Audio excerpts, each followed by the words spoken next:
adalah sukacita pada pagi hari ini. Saya percaya kita semua orang-orang yang diberkati Tuhan, amin.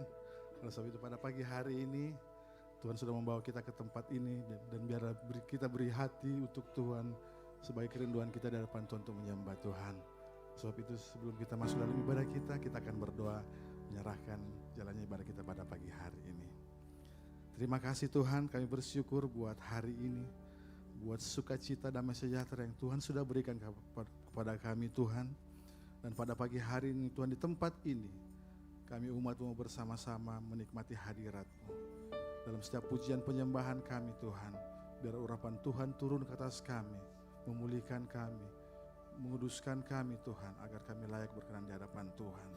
Kami serahkan jalannya ibadah kita kami pada hari ini Tuhan, biarlah jadi seturut kehendak Tuhan. Dalam nama Yesus kami berdoa dan mengucap syukur. Amin. Puji Tuhan.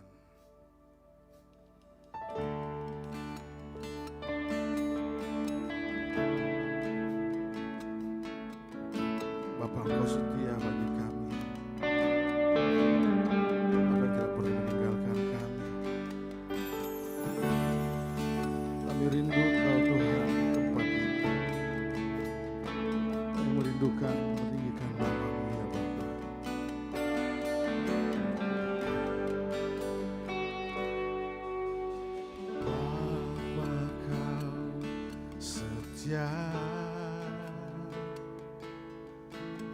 Takkan meninggalkan,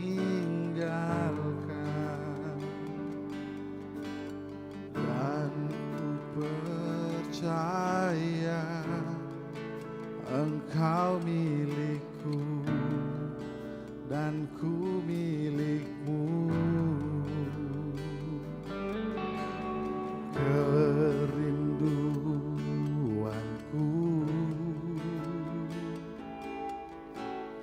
tinggikan nama-Mu, karena ku tahu Engkau dalamku dan ku dalam-Mu. Ubah hatiku seputih hati-Mu, setulus salib-Mu, kasih-Mu Tuhan.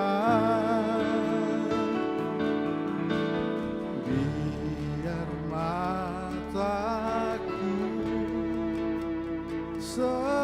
seperti mata-Mu, pancarkan kasih-Mu. Ku mau jadi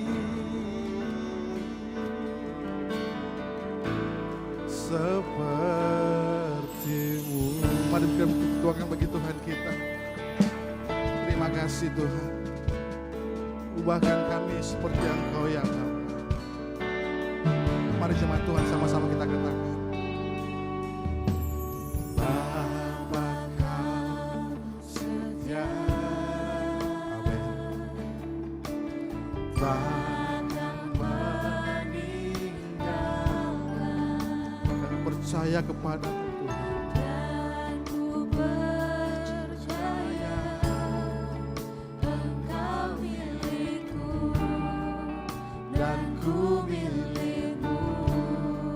Kerinduanku, amin. Tinggikan nama-Mu,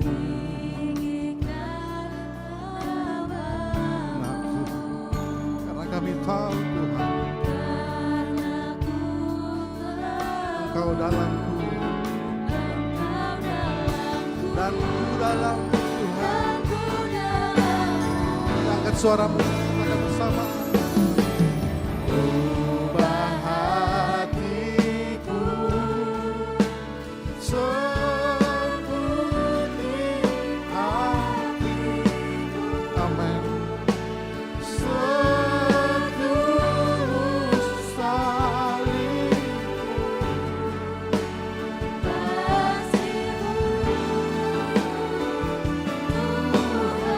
Biar mata kami seperti mata-Mu. Amin.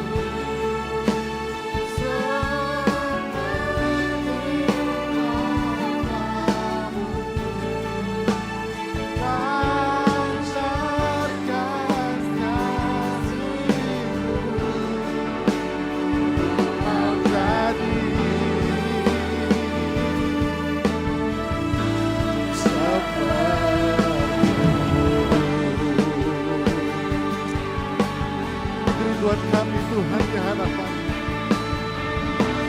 karena Kau mengubahkan hidup kami seperti ini Tuhan,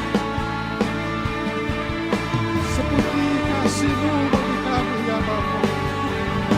Terima kasih Tuhan, Kau segalanya bagi kami Bapa.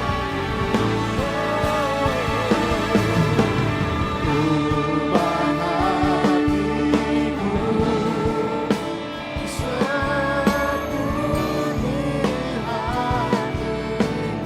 amin, setulus salib-Mu,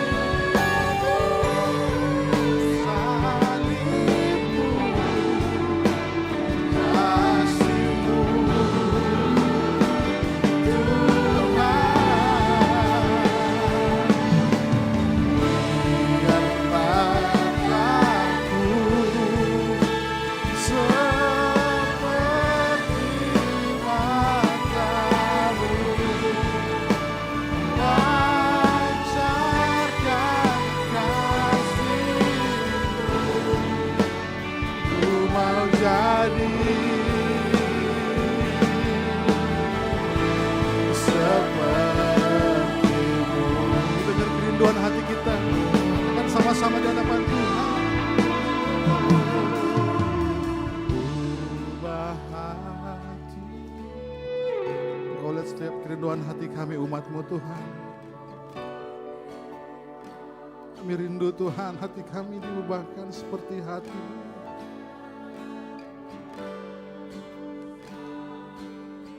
Amin. Makasih Tuhan, jadikan mata kami seperti mata-Mu. Yes. Amin.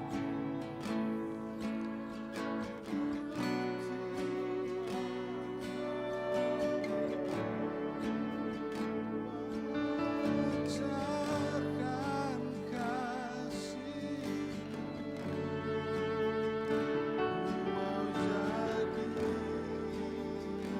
mau jadi, ku mau jadi, ku mau jadi, ku mau jadi. Sekali lagi katakan, ku mau jadi, ku mau jadi seperti-Mu.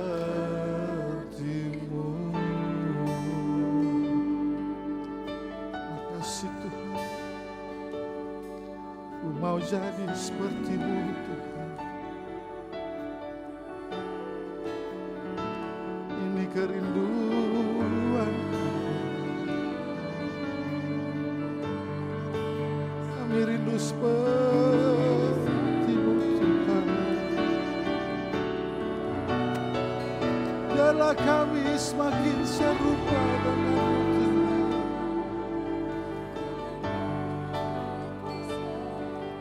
Jamah kami Tuhan, jamah umat-Mu Tuhan, jamah hati kami. Haleluya, haleluya, haleluya. Mari angkat suaramu sembah Tuhan.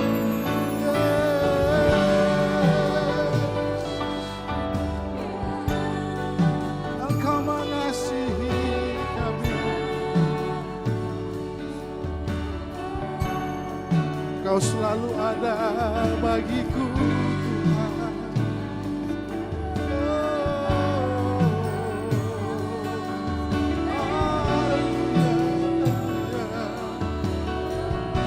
bersama-sama Tuhan rasakan kasih Tuhan saat ini.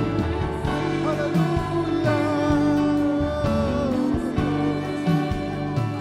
Kasih-Nya menjamah setiap hati kita, mengubahkan hidup kita, menyembuhkan kita, memulihkan seluruh hidup kita. Haleluya. Haleluya.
Terus berbicara di hadapan Tuhan. Ungkapkan isi hati di hadapan Tuhan. Terima kasih Tuhan Yesus. Terima kasih Tuhan. Terima kasih Tuhan. Terima kasih Tuhan. Ini hamba-hamba-Mu Tuhan. Kami adalah umat-Mu Tuhan. Kalau pemilik hidup kami Tuhan Yesus. Terima kasih Tuhan Yesus. Terima kasih Tuhan. Kami tak mau apapun juga dalam hidup kami Tuhan. Selain Engkaulah milik kami Tuhan di bumi ini. Terima kasih Tuhan Yesus. Inilah yang kupunya, hati sebagai hamba, amin, yang mau taat dan setia padamu Bapa. Kemanapun ku bawa, hati yang menyembah dalam roh dan kebenaran sampai selamat. Mari lebih sungguh dari hadapan Tuhan kita katakan sama-sama. Inilah yang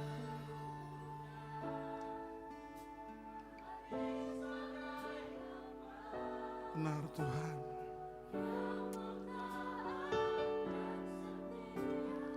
Padamu Bapa, kemanapun ku bawa, hati menyembah dalam roh dan kebenaran sampai selamanya. Oh, saya undang kita bangkit berdiri semuanya. Hati sebagai hamba yang mau taat setia padamu Bapa. Kemanapun ku bawa,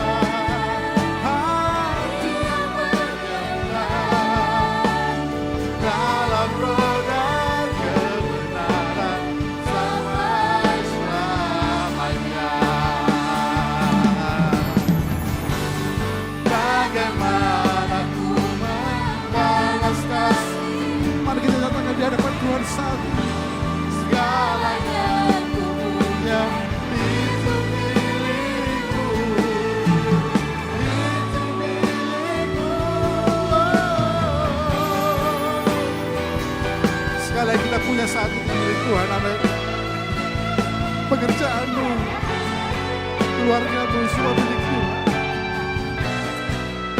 Tak ada yang menjadi milik kami Tuhan selain pada-Mu Yesus. Terima kasih Tuhan buat segala anugerah-Mu dalam hidup kami. Pagi ini Tuhan Kau menyatakan di hadapan ini kami, ini hidup kami Tuhan. Telah jadi seturut dengan kehendak-Mu ya Bapa. Terima kasih Tuhan.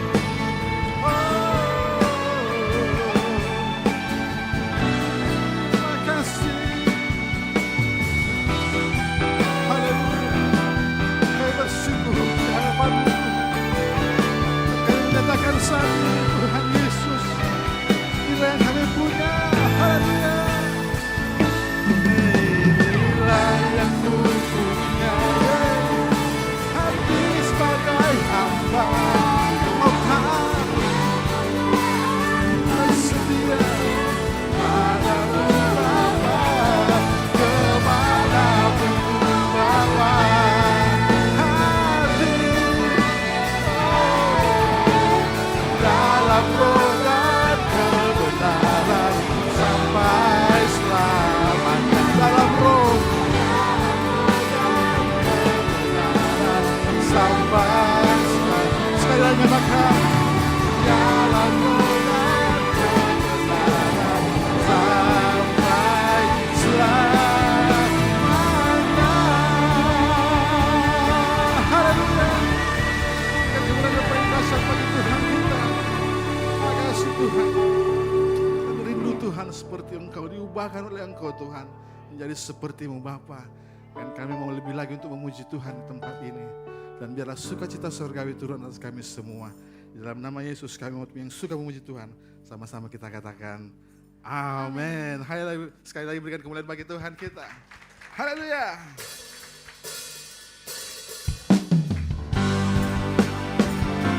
Saatnya Tuhan kami berkumpul bersama, memuji-Mu Tuhan bersatu, memuji dengan nama-Mu.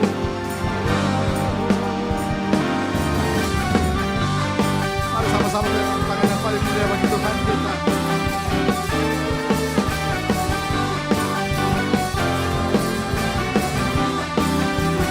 Mari katakan bersama. Tiba saatnya kami berkumpul bersama. Yes. Dari segala bangsa berdiri di hadapan Tuhan, berdiri di hadapan Tuhan. Katakan satu suara, amin. Kami menyatakan Tuhan, keselamatan bagi Allah, keselamatan bagi Allah, dan duduk dan bertata kami naikkan pada anakku.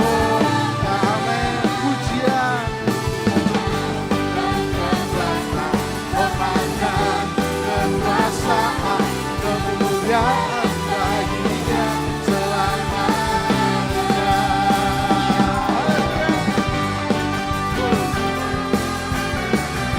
Kemuliaan bagi Tuhan di tempat ini. Kita menyatakan bersama-sama umat di tempat ini. Haleluya. Tiba saatnya kami berkumpul bersama dari enam suku dan bangsa. Yeah. Berdiri di hadapan Tuhan. Katakan bersama satu suara. Haleluya. Menyatakan keselamatan yang duduk dan bermata. Kami naikkan pada anakku. Pujian hormat kekuasaan, kemuliaan baginya selamanya. Haleluya. Keselamatan yang datang dari Tuhan kita, amin. Yesus Kristus Tuhan, haleluya.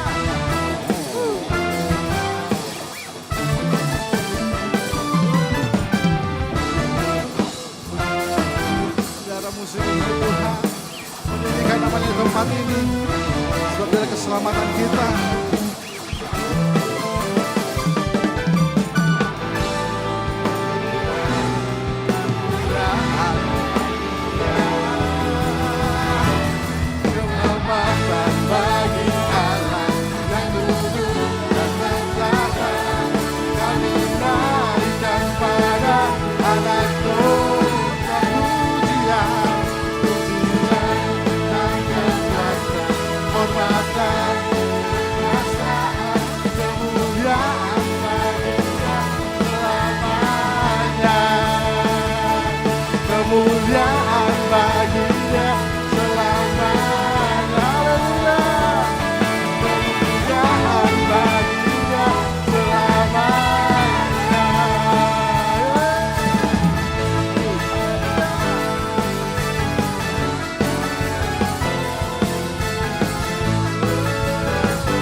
diberkati Tuhan, amin.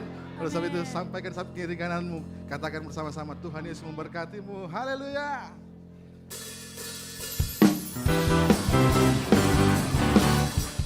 Terima kasih Tuhan, lawatan-Mu bagi kami, mengubahkan hidup kami.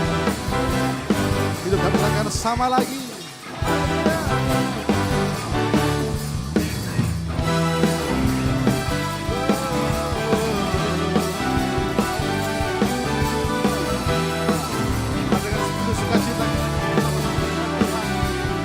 Satu-satunya dalam hidup kita, Kaulah satu-satunya, sumber dari segalanya, amin. Sumber dari segalanya.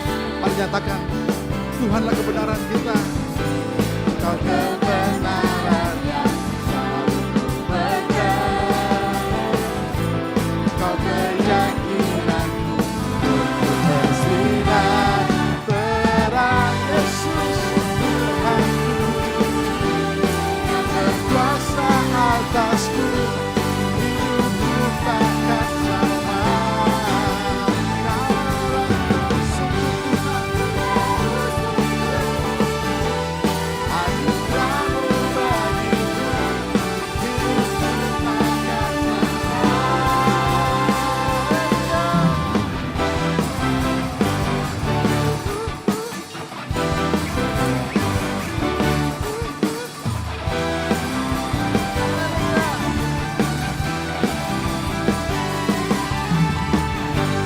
Kaulah satu-satunya, amin.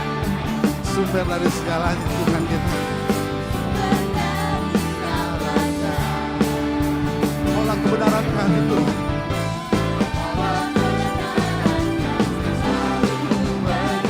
Kau keyakinan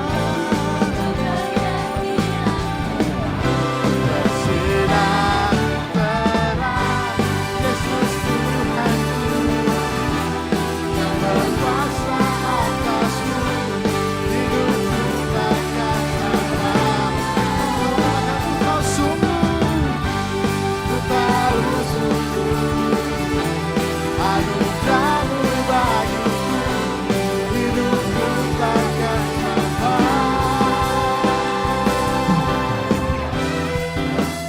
Ketika Tuhan dalam kita, Tuhan mengubahkan hidup kita, amin. Hidup kita tidak akan sama lagi seperti yang dulu. Tuhan mengubahkan kita, buat kita bersinar di hadapan-Nya. Kaulah alasan, katakan sama-sama, untuk ku hidup hanya menyenangkan-Mu. Mari kita nyatakan dengan iman kita pujian ini. Kaulah alasan untuk ku hidup hanya menyenangkan-Mu. Sama-sama katakan sekali lagi. Kaulah alasan, amin. Untuk ku hidup hanya menyenangkan-Mu, menyenangkan-Mu. Kaulah alasan, amin. Untuk ku hidup hanya menyenangkan-Mu. Mari kita katakan sama-sama, haleluya.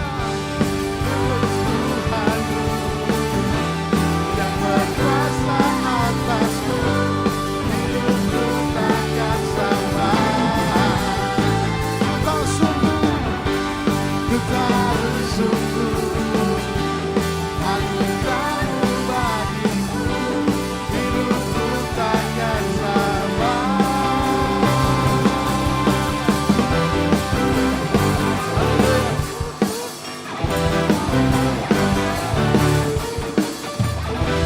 Mari kita bersuka-cita, kita muliakan nama Tuhan, kita berkata,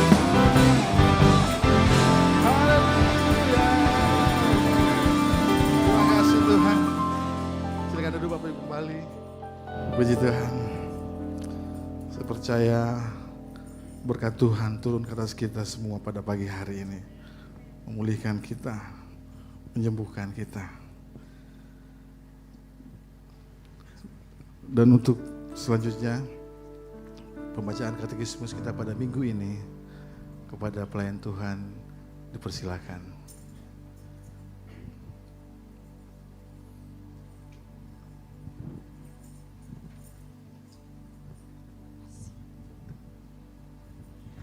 Shalom jemaat Tuhan, katekismus kita pada pagi hari ini. Selamat datang di GBI Kemenek. Katekismus minggu ini terdapat satu pertanyaan mengenai soteriologi atau keselamatan. Pertanyaannya akan saya bacakan dan jawabannya akan kita baca bersama-sama. Pertanyaannya, apakah perbedaan conviction atau keyakinan dan conversion atau pertobatan? Mari baca bersama-sama jawabannya. 3, 2, 1. Keyakinan atau conviction adalah proses meyakinkan atau keadaan diyakinkan, sementara pertobatan atau conversion adalah keputusan untuk bertobat. Mari baca ayatnya dalam Roma 10 ayat 14. Tetapi bagaimana mereka dapat berseru kepadanya jika mereka tidak percaya kepada Dia? Bagaimana mereka dapat percaya kepada Dia jika mereka tidak mendengar tentang Dia? Bagaimana mereka mendengar tentang Dia jika tidak ada yang memberitakannya? Demikian katekismus pagi ini, Tuhan berkati. Puji Tuhan, kita akan mendengarkan firman Tuhan. Bagi jemaat Tuhan yang membawa anak kecil, bisa membawa anaknya ke lantai 1 di ruang Daud. Di sana ada guru-guru sekolah minggu akan membimbing mereka. Puji Tuhan.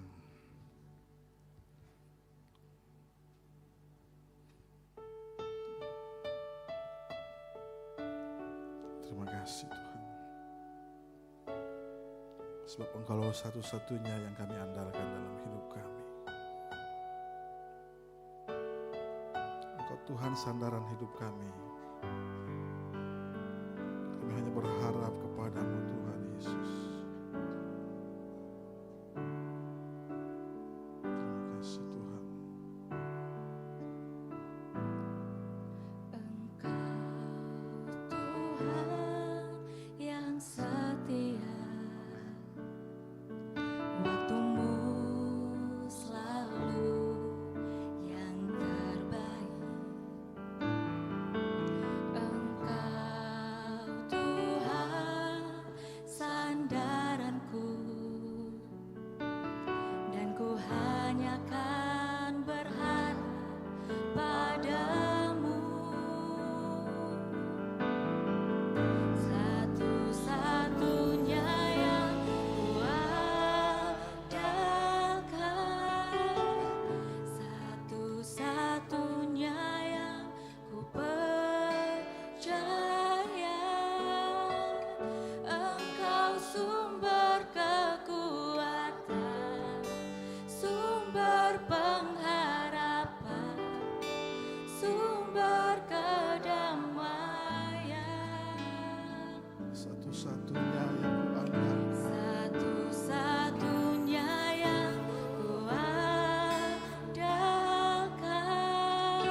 Satu-satunya Engkau Tuhan yang setia, waktumu selalu yang terbaik. Amin. Katakan dengan iman. Tuhan sandaranku, dan ku hanya kan berharap padamu. Dengan iman kita katakan, satu-satunya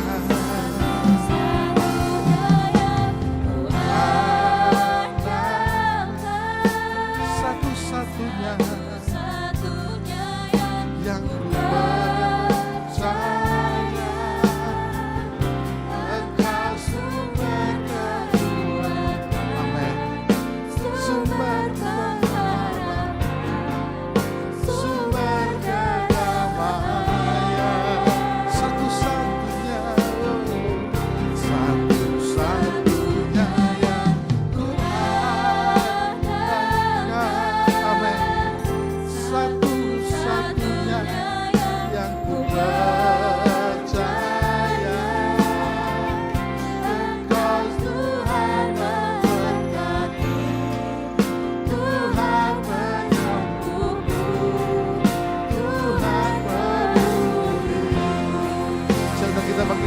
semuanya cuma Tuhan. Satu-satunya yang ku andalkan, satu-satunya yang ku percaya. Engkau sumber kedua, yes, sumber kedamaian, sumber kedamaian, satu-satunya pengharapan.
Satu-satunya Tuhan.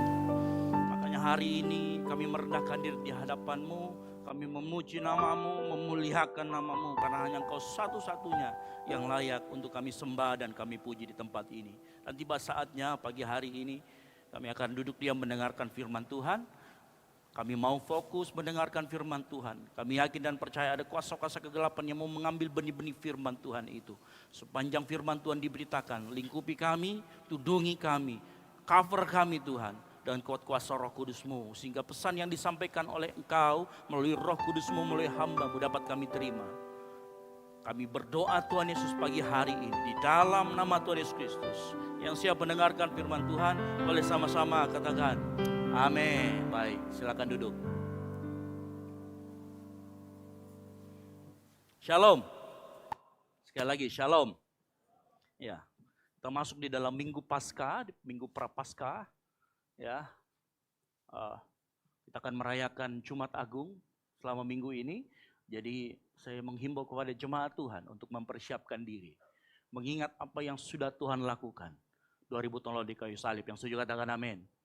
Baik, kita akan belajar bersama-sama firman Tuhan dengan tema yang diberikan oleh Sinode. Dan saya yakin ini relate dengan kita semua, yaitu bagaimana kita mematikan kedagingan. Sama-sama katakan mematikan kedagingan. Nah, ada hal yang penting, ya. Ada hal yang sering kita alami, tapi jarang kita akui dengan jujur. Ya, kita bisa duduk di gereja saat ini, sama-sama menyembah Tuhan, sama-sama meninggikan nama Tuhan, bahkan kita terlibat dalam pelayanan, tapi seringkali yang terjadi ada gesekan, ada ketidakcocokan, bahkan kadang kita saling melukai dalam komunitas. Bukan hanya di komunitas di luar gereja, tapi bahkan di gereja pun. Ya, kadang kita berpikir ini cuma perbedaan cara pandang. Atau mungkin kita berpikir ini beda karakter, atau masalahnya komunikasi. Tapi sebenarnya saya mau kasih tahu dan kita akan belajar pagi hari ini, masalahnya itu tidak sesederhana itu. Ya, saya mau kasih tahu, sebenarnya dalam diri kita ada sesuatu yang justru diam-diam itu mengendalikan cara kita merespon. Ada sesuatu dalam diri kita yang mengendalikan kita sehingga kita bisa melihat orang lain dengan cara yang berbeda. Bahkan ada sesuatu dalam diri kita yang membuat kita, mempengaruhi kita, cara mengambil keputusan kita. Dan tanpa kita sadari, ternyata itulah sumber konfliknya. Itulah sumber kerusakan relasinya. Dan seringkali juga itulah yang menghambat revival itu tidak terjadi. Makanya pagi hari ini kita tidak akan berbicara di permukaan. Kita akan berbicara jauh lebih ke dalam. Kita akan selesaikan akarnya. Dan menariknya, hal ini juga adalah hal yang terjadi di jemaat di Galatia. Oleh karena itu mari kita buka sama-sama Galatia 5 ayat 16 sampai dengan 26. Kita buka sama-sama Galatia 5 ayat 16 sampai dengan yang ke-26. Nah, saya jemput jemaat Tuhan untuk bangkit berdiri. Kita akan membacakan ayat ini secara bergantian. Saya ayat yang ke-16, Bapak Ibu Saudara sekalian ayat yang kemudian saya lagi. Jadi Bapak Ibu ambil yang ganjil, saya yang genap. Sampai ayat 26 kita akan baca bersama-sama. Yang sudah mendapatkan dan mengerti katakan amin. Baik, kita akan baca, saya akan baca dulu. Hidup menurut daging atau roh. Maksudku ialah hiduplah oleh roh, maka kamu tidak akan menuruti keinginan daging. 17.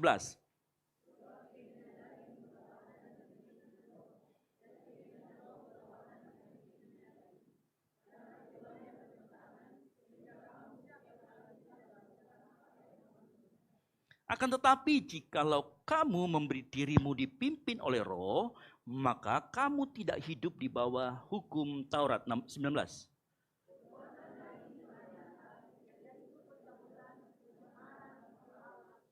Penyembahan berhala, sihir, perseteruan, perselisihan, iri hati, amarah, kepentingan diri sendiri, percideraan, roh pemecah. 21.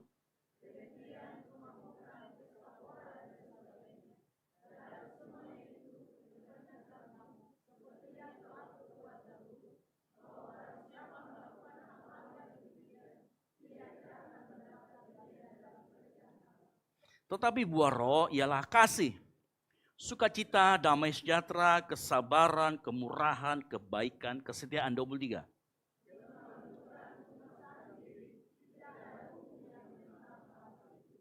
Barang siapa menjadi milik Kristus Yesus, ia telah menyalibkan daging dengan segala hawa nafsu dan keinginannya. 25.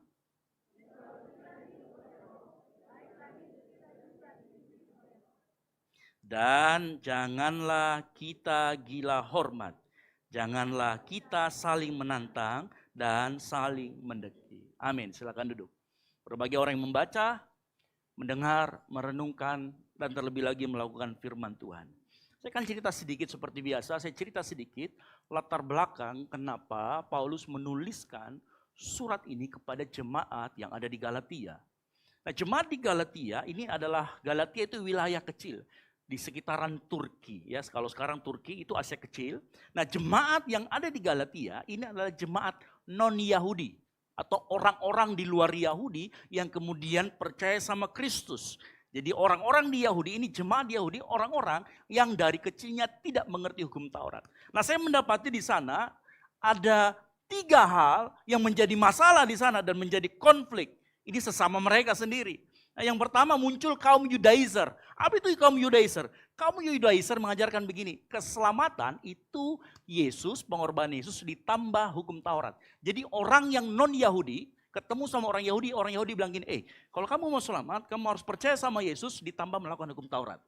Itu masalah yang pertama. Makanya kemudian Paulus mengatakan di dalam ayat yang ke Pasal 1 ayat yang ke-6 dikatakan gini, aku heran kamu lekas berbalik daripada dia dan mengikuti Injil yang lain. Jadi ternyata menambahkan pengorbanan Kristus dengan perbuatan kita, dengan hukum Taurat itu merupakan Injil yang lain.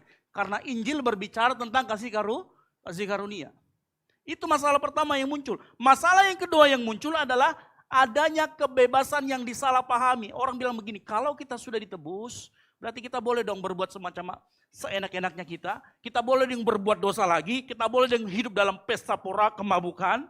Kenapa? Karena nanti setelah itu ditebus lagi. Nah, orang yang begini hidup tanpa aturan atau yang kata kerennya dan susah disebut antinomianisme. Hidup tanpa aturan. Makanya di Galatia 5 ayat 13 dikatakan begini, janganlah kamu mempergunakan kemerdekaan itu sebagai kesempatan untuk kehidupan dalam dosa. Ini Paulus kasih tahu lagi, ada orang yang hidupnya seperti itu. Ya. Dalam teologi yang dibangun, gereja-gereja mainstream, orang yang hidupnya seperti ini sebenarnya tidak hidup dalam kasih karunia. Kenapa? Orang yang hidup dalam kasih karunia dia akan merespon dengan tidak hidup secara seperti ini. Tapi ini muncul dalam jemaat di Galatia. Karena tadi waktu Paulus menjelaskan mengenai Injil itu kasih karunia, muncul efek yang kedua. Jadi yang pertama Judaizer, legalisme, melahirkan legalisme. Yang kedua antinomianisme, itu melahirkan gaya hidup yang bebas. Keduanya merupakan ekstrim kanan dan ekstrim kiri yang kemudian membentuk permasalahan yang ketiga. Yang ketiga akhirnya mereka saling berkonflik, menuduh saya yang paling benar, kamu yang salah. Ini masalah yang ketiga. Akhirnya dalam Galatia 5 ayat 15 dikatakan, Paulus ngomong begini, jangan kamu saling menggigit dan saling menekan. Ini kan model kanibalisme, gigit baru telan. Ya, dikatakan, tapi jikalau kamu saling menggigit dan saling menelan, awaslah. Orang yang seperti ini hidupnya, di dalam jemaat Galatia ini hidupnya gak akan tenang. Tahu artinya menggigit, menjelek-jelekan satu dengan yang lain. Menelan artinya apa? Saling mempengaruhi supaya dia gabung dalam kelompoknya. Nah ini yang terjadi. Adanya konflik, saya mau kasih tahu, adanya konflik di dalam jemaat itu bukan terjadi hari-hari ini. Sudah terjadi zaman dahulu. Bahkan di jemaat mula-mula pun sudah terjadi. Bapak Ibu dengar waktu jemaat mula-mula, waktu khotbah Petrus bertambah 3.000 orang. Itu buat saya mujizat. Bukan mujizat bertambahnya. Tetapi mujizat mengatur 3.000 orang ini gimana caranya? Kita saja sudah penuh seperti ini baru ratusan. Gimana kalau Tuhan kasih 1.000 di tempat ini? Tempatnya nggak cukup dan sebagainya, tambah pusing. Belum lagi konflik-konflik yang muncul. Ya. Nah konflik sudah terjadi zaman dahulu. Dan konflik itu rawan terjadi di tengah banyak perbedaan. Ada yang pakai teologi A, teologi B. Tetapi saya mau kasih tahu, akarnya pagi hari ini bukan cuma sekedar perbedaan. Tapi ada sesuatu yang lebih parah daripada itu yang dia kemudian mempengaruhi cara berpikir kita. Itulah yang disebut dengan perbuatan daging. Sama-sama katakan perbuatan daging. Apa yang kita baca ada buah roh dan ada perbuatan daging. Dan kalau kita mau jujur, kalau kita tarik akarnya sampai ke bawah, maka kita akan mendapati masalah sebenarnya bukan karena perbedaan. Perbedaan sudah pasti ada.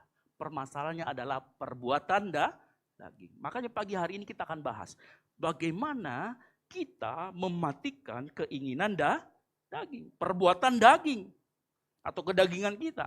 Karena saya mau kasih tahu, selama daging masih memimpin, konflik akan terus berulang dengan cara yang sama dan tidak bisa diselesaikan.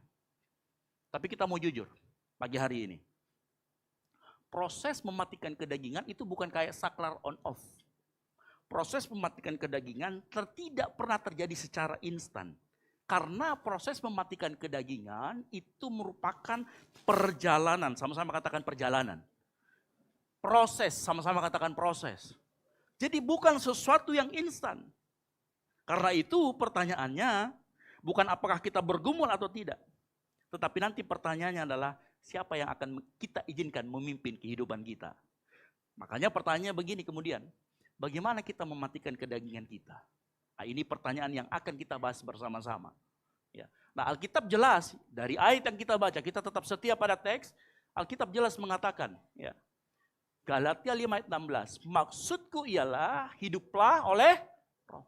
Solusinya hiduplah oleh roh. Maka kamu tidak akan menuruti keinginan daging. Simple. Apa maksudnya hiduplah oleh roh? Pengertian kedua yang Alkitab berikan. Akan tetapi jikalau kamu memberi dirimu dipimpin oleh roh. Dua, hidup oleh roh itu berbicara sumbernya, kekuatannya harus dari roh kudus. Kalau yang kedua, dipimpin oleh roh artinya kita ganti. Kalau sebelumnya yang memimpin kita adalah perbuatan daging kita, maka kita harus ganti dengan dipimpin oleh roh. Yang mengerti katakan amin. Nah, Bapak Ibu perhatikan, kedua ayat ini seolah-olah mengatakan bahwa perbuatan daging itu mirip dengan hukum Taurat. Padahal di ayat yang lain Paulus mengatakan hukum Taurat itu bagus, hukum Taurat itu mulia. Tapi kenapa Paulus mengatakan seolah-olah hampir sama, hukum dan perbuatan daging itu disamakan? Tahu kesamaannya apa? Karena hukum Taurat dan perbuatan daging berasal dari kemampuan manusia. Yang mengerti katakan amin. Satunya bagus, satunya buruk. Tetapi kedua-duanya berbicara tentang bagaimana usaha manusia. Dan itu tidak akan bisa. Kenapa? Saya mau kasih tahu. Ini penting buat kita mengerti. Ya. Kalau kita memberi hidup dipimpin oleh roh, maka sedikit demi sedikit buah roh yang akan dominan. Kalau buah roh dominan, maka perbuatan daging yang akan menurun-menurun tidak punya kuasa. Kedagingan kehilangan kuasanya. Saya mau berikan sedikit pemahaman kita lebih dalam mengenai psikologi manusia. Kenapa Paulus tidak mengatakan gini, lawan dulu perbuatan daging, baru hidup oleh roh. Kan harusnya begitu ya. Kamu harus lawan dulu keinginanmu untuk iri hati. Kamu harus lawan dulu keinginanmu untuk dengki. Kamu harus lawan dulu, tekan dulu emosi negatifmu. Paulus tidak ngomong begitu. Paulus tidak lawan perbuatan daging, lalu hidup dalam roh. Dengar baik. Kenapa Paulus tidak mengatakan itu? Karena Paulus tahu melawan kedagingan secara frontal akan malah memperkuat kedagingan. Saya ulangi lagi, melawan kedagingan secara frontal, lawan daging dulu, baru hidup dalam roh, malah akan memperkuat kedagingan. Ya. Melawan daging artinya kan fokusnya nanti malah sama dosa kedagingan itu. Contoh kita melawan iri hati. Ada orang posting di sosmed, iPhone baru 17 Pro Max lagi, 1 tera lagi. Kita nggak mungkin bilang jangan iri, jangan iri, jangan iri. Karena pikiran manusia kalau kita bilang jangan iri, secara otomatis kita sedang memikirkan iri hati. Nggak akan bisa menang. Ketika kita fokus melawan atau menekan keinginan daging, sebenarnya kita sedang memberi atensi, memberi makan keinginan daging tersebut. Makanya nggak bisa. Melawan keinginan daging dengan kita yang masih daging pasti kalah. Betul atau tidak?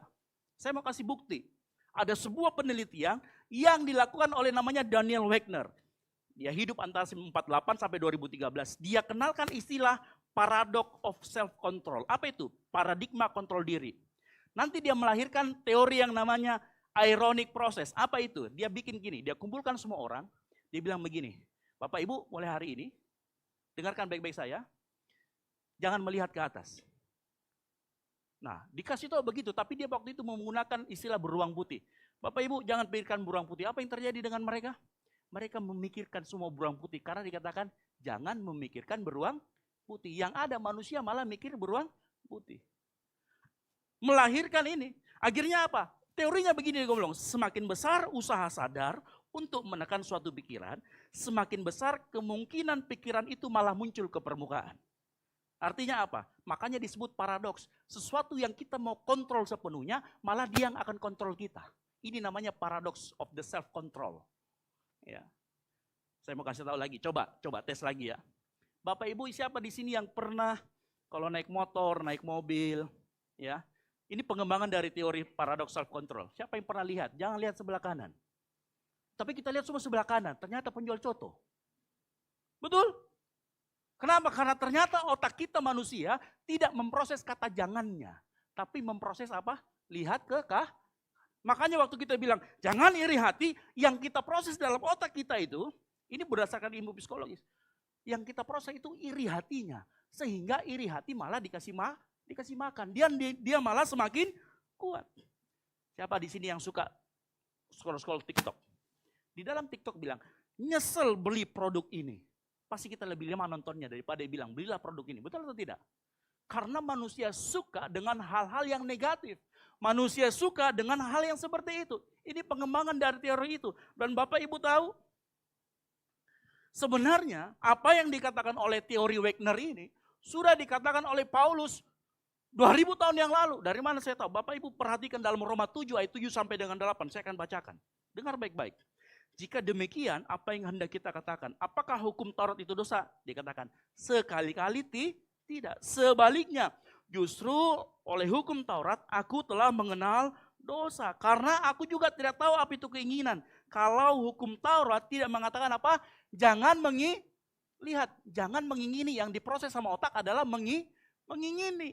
Makanya, tetapi dalam perintah itu dosa mendapatkan apa? Kesempatan untuk membangkitkan di dalam diriku rupa-rupa keinginan. Sudah tahu kan? Ternyata cara kita manusia memproses, Paulus sudah ngomong. Makanya Paulus kasih solusinya. Dia nggak bilang Paulus, lawan dulu kedagingan. Baru hidup dipimpin oleh roh. Enggak. Paulus mengerti melawan daging hanya memperkuat kedagingan. Logika Paulus itu adalah hidup oleh roh, maka daging akan kehilangan kuasanya. Ini cara dia melompati sistem psikologi manusia. Ngerti maksud saya sampai di sini? Kenapa Paulus kemudian membuat hal seperti ini? Dan saya mau kasih tahu, apa yang ditulis Paulus ini bukan pengalihan perhatian. Tahu ya trik anger management, tahu ya? Kalau kita lagi marah, ada seorang psikolog mengatakan kalau kamu lagi marah, energimu lagi besar. Mending kamu push up, mending kamu melakukan olahraga supaya capek. Saya mau kasih tahu, yang dikasih tahu Paulus itu bukan itu. Karena kalau itu namanya pengalihan. Pengalihan itu marahnya tetap ada, betul atau tidak? Marahnya tetap ada, hanya tenaganya yang dialihkan. Ini sama, tidak menyelesaikan akar masalah. Makanya Paulus kasih tahu, harus yang diganti adalah sumber siapa yang memimpin. Dan Paulus dengan jelas mengatakan, engkau harus dipimpin oleh roh. Yang artinya ganti sumbernya dan ganti siapa yang memimpin. Kalau selama ini yang memimpin adalah keinginan kita, kedagingan kita, Paulus bilang ganti. Karena dengan cara itu, engkau baru bisa menang. Halo? Dan Paulus dengan jelas mengatakan, engkau harus dipimpin oleh roh. Yang mengerti katakan amin. Kenapa? Karena ketika seseorang dipimpin oleh Roh Kudus, maka keinginan daging kehilangan kuasanya. Sampai sini saya mengerti? Nah, saya akan membicarakan begini. Perbuatan daging dan buah roh itu selalu bertentangan. Seperti kalau gelap dan terang. Tadi kan agak gelap sedikit ruangan ya, begitu dinyalakan jebret. Langsung hilang gelapnya, terangnya langsung nongol. Makanya dalam proses pertumbuhan, kedua perbuatan daging dan perbuatan buah roh itu dalam diri seseorang masih bergumul. Makanya Paulus ngomong, kamu diberi pimpin oleh roh, kamu harus dipimpin oleh roh, itu supaya roh dominan dan roh yang mempengaruhi kehidupanmu. Ya, makanya dalam Galatia 5 ayat 17 dikatakan, sebab keinginan daging berlawanan dengan keinginan roh, dan keinginan roh berlawanan dengan keinginan daging. Keduanya bertentangan, sehingga kamu setiap kali tidak melakukan apa yang kamu kehendaki. Apa? Karena masih bergumul kita di dalam. Di dalam diri kita itu berbeda-beda pertumbuhannya. Ada orang yang saat ini hadir di tempat ini, mungkin keinginan rohnya sudah 60% mendominasi. Tetapi ada, mohon maaf, yang masih 40% keinginan rohnya. Buah rohnya masih, keinginan dagingnya sudah 40%, ada yang 60%, ada yang 70%. Kita semua masih dalam proses bergumul. Nah, saya mau kasih tahu pagi hari ini, apa konsep hidup oleh roh? Atau yang tadi di ayat 18, hiduplah dipimpin atau memberi diri dipimpin oleh roh. Saya akan beritahu itu pagi hari ini. Dan saya mau kasih tahu, saya pastikan konsep ini bukan konsep yang mistis. Tahu konsep yang mistis? Kamu harus masuk ke dalam kamar 3 hari 3 malam ya. Kamu akan mendengar suara dengan lembut. No. Saya tidak akan mengajarkan hal yang tidak membumi. Karena jangan sampai Pak, ini ajaran ini kayaknya cocok untuk yang punya indera ke-6. Ya, mohon maaf, saya tidak punya indera ke-6, saya punya indera bekti. Sama indera lesmana. Saya tidak punya indera ke-6, bukan.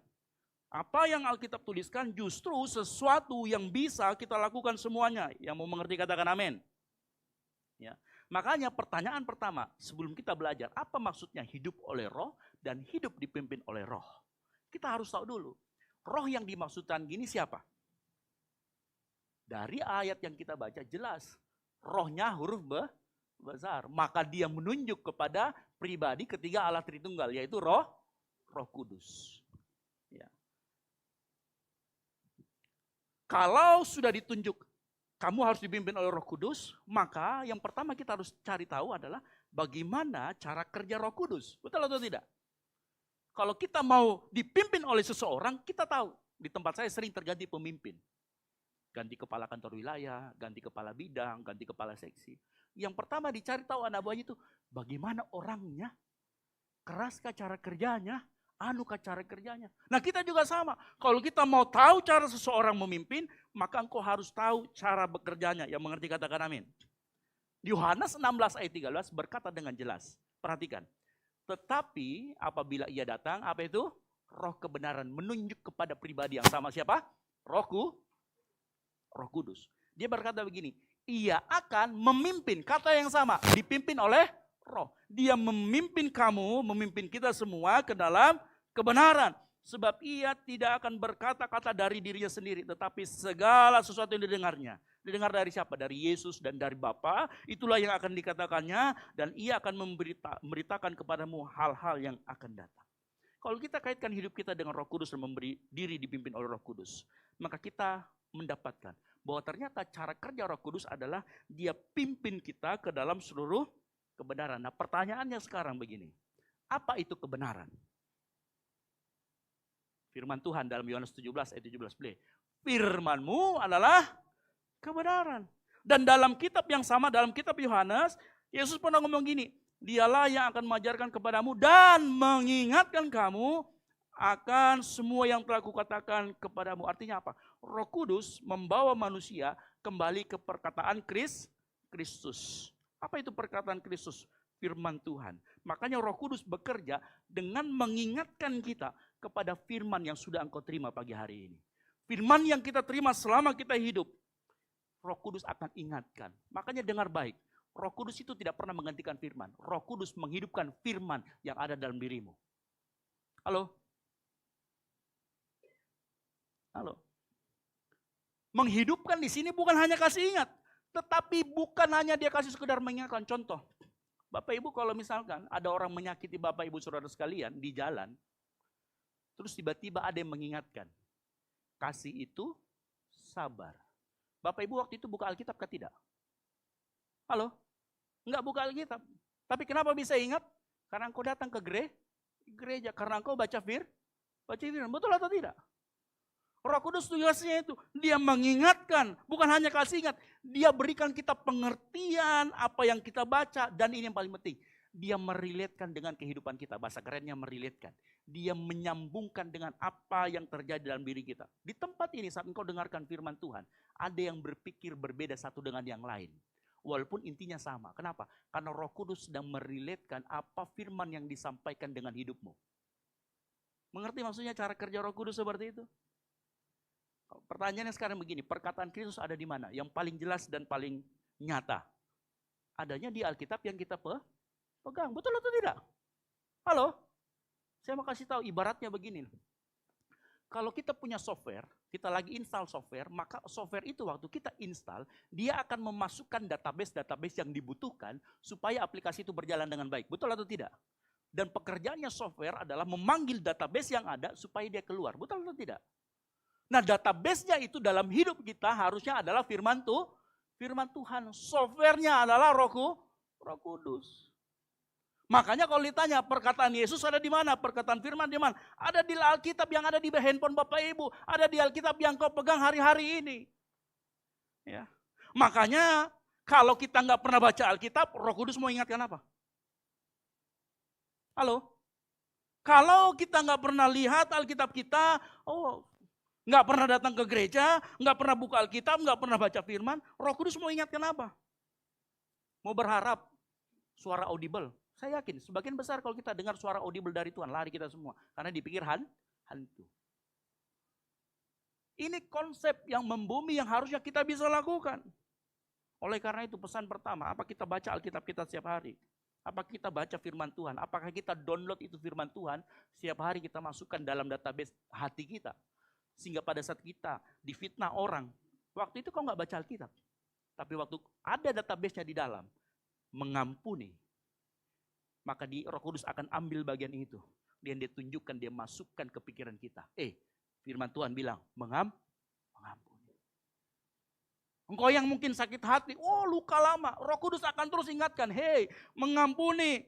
Lukamu jangan dibuka lagi. Halo? Hidup dipimpin Roh bukan konsep yang mistis. Ini konsep yang bisa kita lakukan hari demi hari. Yang mengerti katakan amin. Simple. Dimulai dengan apa? Baca Alkitab kita. Ada orang, Pak, saya ingin dikuatkan oleh Roh Kudus. Tapi kamu gak pernah baca Alkitab, Roh Kudus bingung mau dikuatkan sama apa. Gak mungkin kau selalu dikuatkan sama TikTok. Tapi di TikTok banyak, Pak. Iya, kalau dia benar. Masalahnya sekarang di TikTok tidak ada filter. Ajarannya benar atau tidak, ajarannya salah atau tidak. Betul atau tidak? Ada. Nah kalau kita nggak mulai baca Alkitab, apa yang Roh Kudus mau ingatkan? Pak, tetapi saya sudah baca itu, Pak. Saya nggak mengerti, sudah berdoa, sudah direnungkan, sudah minta tuntunan Roh Kudus. Kok saya baca belum mengerti, Pak? Kalau Anda belum mengerti, berarti Roh Kudus belum menganggap itu penting untuk Anda mengerti. Solusinya apa? Lanjut baca. Jangan dikasih tinggal. Ada orang yang karena tidak mengerti. Saya terganjal sekali dengan ini. Apa maksudnya ini? Saya tidak mau baca lagi. Jangan. Lanjutkan buat Roh Kudus. Kalau dia belum mengambil untuk mengingatkan, belum kasih pengertian, berarti belum penting buat kita mengerti. Karena Roh Kudus tahu apa yang kau butuhkan hari-hari ini. Ya. Halo? Ya. Dan dengar hari-hari ini. Hari-hari ini. Apa yang kita dengarkan, apa yang saya ajarkan pagi hari ini, baca Alkitab. Itu hal prinsip dalam menghadapi kehidupan hari-hari ini. Mari dikatakan amin. Kenapa? Saya mau kasih tahu. Hari-hari ini, kalau kita mau jujur, kita butuh pimpinan Roh Kudus. Karena kenapa? Hari-hari ini, mungkin terjadi konflik di keluargamu. Terjadi konflik di kampusmu. Terjadi konflik di pekerjaanmu. Bahkan di gereja. Ditambah lagi apa? Kondisi geopolitik, perang antara Iran dan Israel. Tidak menentu. Apalagi kalau mama-mama ya. Kalau bapak-bapak itu pikirannya pekerjaan. Kalau mama-mama, besok harga naik BBM. Naik beras besok. Bawang putih, bawang bombay, semua dipikirin. Lihat, kondisi kita sedang tidak baik-baik saja. Kita butuh tuntunan Roh Kudus. Kita butuh tuntunan Roh Kudus melalui firman. Kadang kenapa? Karena tekanan-tekanan inilah yang membuat kita seringkali bingung mengambil keputusan, bingung mencari sumber kekuatan. Disinilah Roh Kudus melalui firman Tuhan bisa memimpin hidupmu. Tapi apa? Baca firman Tuhan. Kalau kita semua baca firman Tuhan, rajin, pekerjaan saya agak sedikit ringan. Ini bukan karena saya pengen ringan ya, bukan. Saya akan ringan, kenapa? Nggak perlu nanya, Pak Pendeta, saya begini Pak Pendeta. Karena kenapa? Kita semua dipimpin oleh roh yang sama. Dan kita bisa mendapatkan pimpinan mungkin berbeda-beda, tetapi ujungnya tetap memuliakan Tuhan. Makanya saya kasih tahu lagi, penting. Kenapa juga begitu? Saya mau kasih tahu ya. Tuhan itu berbicara kepada setiap orang itu spesifik. Berbeda-beda. Bahkan saat engkau mendengarkan tema yang sama tentang mematikan kedagingan. Tuhan bisa bicara hal yang berbeda pada setiap hati kita. Bahkan terhadap suami istri bisa beda. Tetapi saling melengkapi, beda loh. Kenapa? Karena kebutuhan kita berbeda, karakter kita berbeda, talenta orang berbeda. Contoh, hari-hari yang kita banyak dengar di TikTok, hamba Tuhan. Tahun 2023, harga emas naik, harga perak naik, 300 kali lipat. Saya mau kasih tahu, dalam pikiran kita, apa yang kita lakukan? Ada yang beda-beda. Benar nggak? Ada yang bilang, nanti kita beli banyak, kita serok semua emas itu. Tapi ada yang bilang, mau serok, tidak ada uang tak. Jadi apa Miku bikin ini? Dan tidak mungkin Roh Kudus ngomong bilang, Miku rampok tetanggamu sebelah. Nggak mungkin. Tapi Roh Kudus bisa berbeda. Ada orang yang tipenya penakut, betul tidak? Bagaimana Mina, anakku nanti tidak bisa sekolah. Tiba-tiba Tuhan bilang, ingatkan, hei, bapamu itu bapa yang baik, yang tidak akan memberikan ular saat anaknya minta roti. Ada orang yang dikuatkan. Tapi kenapa? Kalau dia pernah dengar firman Tuhan, bapamu bapa yang baik. Tapi kalau kita keseringan TikTok, bapamu itu adalah bapa yang suka jual anaknya, repot. Roh Kudus mau ingatkan apa? Halo? Betul atau tidak? Kita punya kebutuhan yang berbeda, talenta yang berbeda. Ada orang yang serakah. Emas naik. Beli, Roh Kudus ingatkan. Hati-hati keserakahan. Hidup. Ayat itu kita sudah pernah dengar mungkin di khotbah yang 1 tahun lalu. Tapi Roh Kudus ambil itu dari hatimu. Dan dia pasang ke pikiranmu. Dia tegur kita. Akhirnya kita tidak jadi serakah. Itu begitu cara kerja Roh Kudus. Ya. Oleh karena itu dengar baik. Hidup yang dipimpin oleh Roh selalu dimulai. Katakan dimulai. Dimulai dengan engkau baca, engkau dengar firman Tuhan. Merenungkan firman Tuhan. Halo? Simple. Bukan perkara yang membumi, bukan perkara kamu harus buka mata ke-9-mu, bukan. Ya. Mata 9 itu termasuk mata kaki, ada berapa memang mata kaki kita. Bukan itu. Mungkin kita bicara gini, Pak. Masalahnya ada yang tidak bisa baca, Pak. Anakku kan belum bisa membaca, masih 3 bulan. Masih 5 tahun, belum bisa membaca, Pak. Bagaimana? Kalau anak kita belum bisa membaca firman Tuhan, ya diajarkan nilai-nilainya yang diajarkan. Itu sebabnya firman Tuhan tidak boleh kita pisahkan dalam kehidupan sehari-hari. Perhatikan. Ulangan 6 ayat 6 sampai 7 berkata apa? Apa yang kuperintahkan kepadamu hari ini harus engkau perhatikan. Haruslah engkau mengajarkannya berulang-ulang kepada siapa? Kepada anak-anakmu dan membicarakannya apabila dibicarakan. Bukan hanya kamu suruh baca, tapi kita bicarakan sama anak-anak kita. Apabila engkau duduk, apabila engkau sedang dalam perjalanan, apabila engkau, berbaring saja harus dibicarakan. Apabila engkau bangun. Tuhan ajarkan sama bangsa Israel semua firman Tuhan yang hari ini kamu dengar, ajarkan terus kepada anak-anak. Dibicarakan ketika duduk, ketika berjalan, ketika berbaring, ketika bangun. Ini artinya apa? Firman Tuhan harus mengisi hari-harimu di keluarga. Yang mengerti katakan amin. Karena begini Bapak Ibu saudara sekalian, dengar baik. Keluarga itu bukan hanya tempat tinggal bersama, tetapi tempat di mana karakter pertama kali dibentuk. Setuju atau tidak? Halo?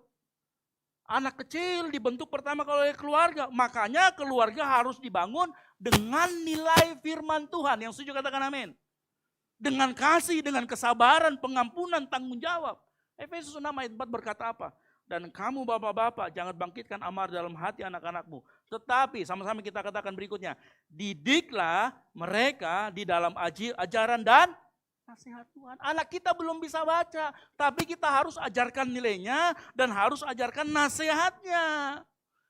Firman Tuhan harus jadi pembentukan karakter di dalam keluarga. Yang mengerti katakan amin. Dan saya mau kasih tahu. Keluarga bukan hanya tempat mengajarkan firman. Tetapi tempat di mana firman itu dipraktekkan sehingga anak kita bisa lihat dengan nyata. Oh, seperti ini tuh firman Tuhan. Halo, betul atau tidak? Karena sebenarnya anak-anak tidak belajar dari apa yang dikatakan orang tua. Dia belajar dari apa yang dilakukan oleh orang tuanya. Ya. Anak itu belajar tentang kasih bukan dari khotbah di hari Minggu. Anak itu belajar kasih dari cara orang tuanya memperlakukan satu dengan yang lain. Betul apa betul?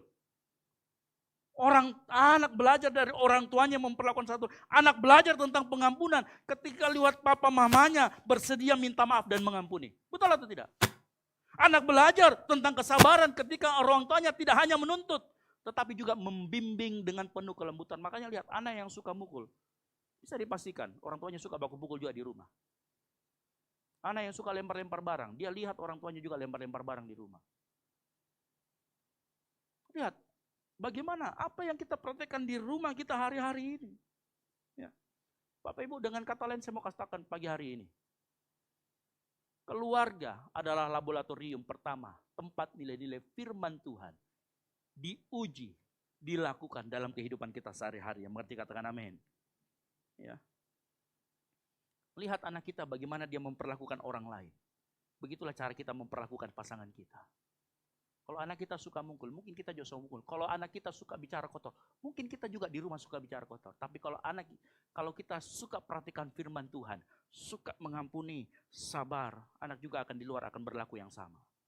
Halo, keluarga tempat pertama. Ya. Contoh, Timotius. Timotius itu imannya hidup dari siapa? Neneknya dan ibunya. Dan itu yang dikatakan dalam 2 Timotius 3 ayat 15. Sejak kecil Timotius sudah mengenal kitab suci dari siapa? Dari neneknya. Kalau Bapak Ibu baca nanti, hal ini terjadi karena iman yang lebih dahulu hidup. Iman yang hidup artinya apa? Iman yang dilakukan. Yakobus kan mengatakan apa? Iman tanpa perbuatan dia mati. Berarti iman yang hidup, iman dan perbuatan baru iman itu hidup. Halo? Iman itu hidup dalam neneknya Lois dan ibunya Eunike. Pertanyaannya pagi hari ini, Bapak Ibu Saudara sekalian. Ini juga banyak anak muda, calon bapak dan calon ibu. Engkau praktekkan gak nilai-nilai firman Tuhan dalam kehidupanmu di keluarga? Karena dengar baik, kalau kita sudah praktekkan, maka keluarga bukan hanya tempat anak belajar firman, tetapi juga disitulah anak praktekkan firman Tuhan. Anak praktekkan ketaatan. Karena ketika anak tidak diajarkan jujur, menghormati orang lain, bertanggung jawab, mengasihi. Kalau kita tidak ajari itu, maka dia sedang jauh dari nilai-nilai firman Tuhan. Tetapi melalui pengalaman-pengalaman kecil anak-anak kita di rumah, karakter ini mulai terbentuk. Yang setuju katakan amin. Dan itu dimulai dari siapa? Kita sebagai orang tua. Itu sebabnya saya selalu katakan, keluarga adalah tempat pemuritan yang pertama. Gereja memang penting, tapi kita hanya bertemu 2 jam. Sisanya ya pertemuan tengah minggu, tapi hanya berapa jam. Sementara keluarga, engkau bisa sama anakmu. Gereja 2 jam, sisanya 22 jam. Ngapain di rumah? Ya, jangan cuma main domino sama minum saraba. Ajarkan dia nilai firman Tuhan. Karena ketika firman Tuhan benar-benar hidup dalam keluarga, bukan hanya diajarkan, tetapi semuanya ikut praktek. Maka keluarga menjadi salah satu alat Tuhan yang paling kuat membentuk karakter manusia. Yang setuju katakan amin. Ya. Tapi saya mengerti. Mungkin dari kita ada yang berkata, Pak, keluarga saya bukan keluarga yang baik. Keluarga saya keluarga yang broken home, Pak. Saya tidak mendapatkan nilai-nilai firman Tuhan dari keluarga saya. Pak, sejak kecil papa masa saya itu, kalau berantem, itu piring yang tidak bisa terbang, tiba-tiba ada sayapnya. Ya. Itu Pak, sabu Pak, bisa-bisa kehilangan hidupnya, dipakai buat pedang-pedangan. Halo? Ya. Real, betul atau tidak? Pak, papa mama saya memang bagus, nggak berantem, tapi mereka bukan orang percaya. Mereka skeptis terhadap firman Tuhan. Mereka nggak kenal hal rohani. Ini real, nyata. Dan saya yakin sebagian besar mungkin kita ada yang ngalamin. Saya mau kasih tahu kenyataannya. Alkitab tidak berhenti pada kenyataan itu. Tuhan siapkan lingkungan baru di mana engkau bisa belajar nilai-nilai firman Tuhan. Apa itu? Ada komunitas umat Tuhan yang namanya gereja. Kalau hari-hari ini engkau mungkin tidak mendapatkan nilai-nilai itu. Di komunitas di gereja apa yang kita lakukan hari-hari ini? Ada pujian, betul? Ada penyembahan, ada firman Tuhan. Ini bukan sekedar kegiatan rohani. Ini adalah momen di mana hati manusia diinstalkan kebenaran, dimasukkan kebenaran, dimasukkan firman Tuhan. Dan saat ini pun Roh Kudus sedang bekerja dalam setiap hati kita. Yesus pernah melebarkan konsep tentang keluarga. Yesus pernah ngomong gini, setiap orang yang melakukan perintahku, dia adalah saudaraku. Dia adalah ibuku. Yesus membesarkan konsep tentang keluarga. Kalau kau nggak dapatkan itu di keluarga, setidaknya dapatkan itu di gereja. Yang mengerti katakan amin. Saya percaya hari-hari ini, melalui Roh Kudus yang bekerja melalui firman Tuhan, saat orang-orang datang ke gereja, hatinya akan dipulihkan.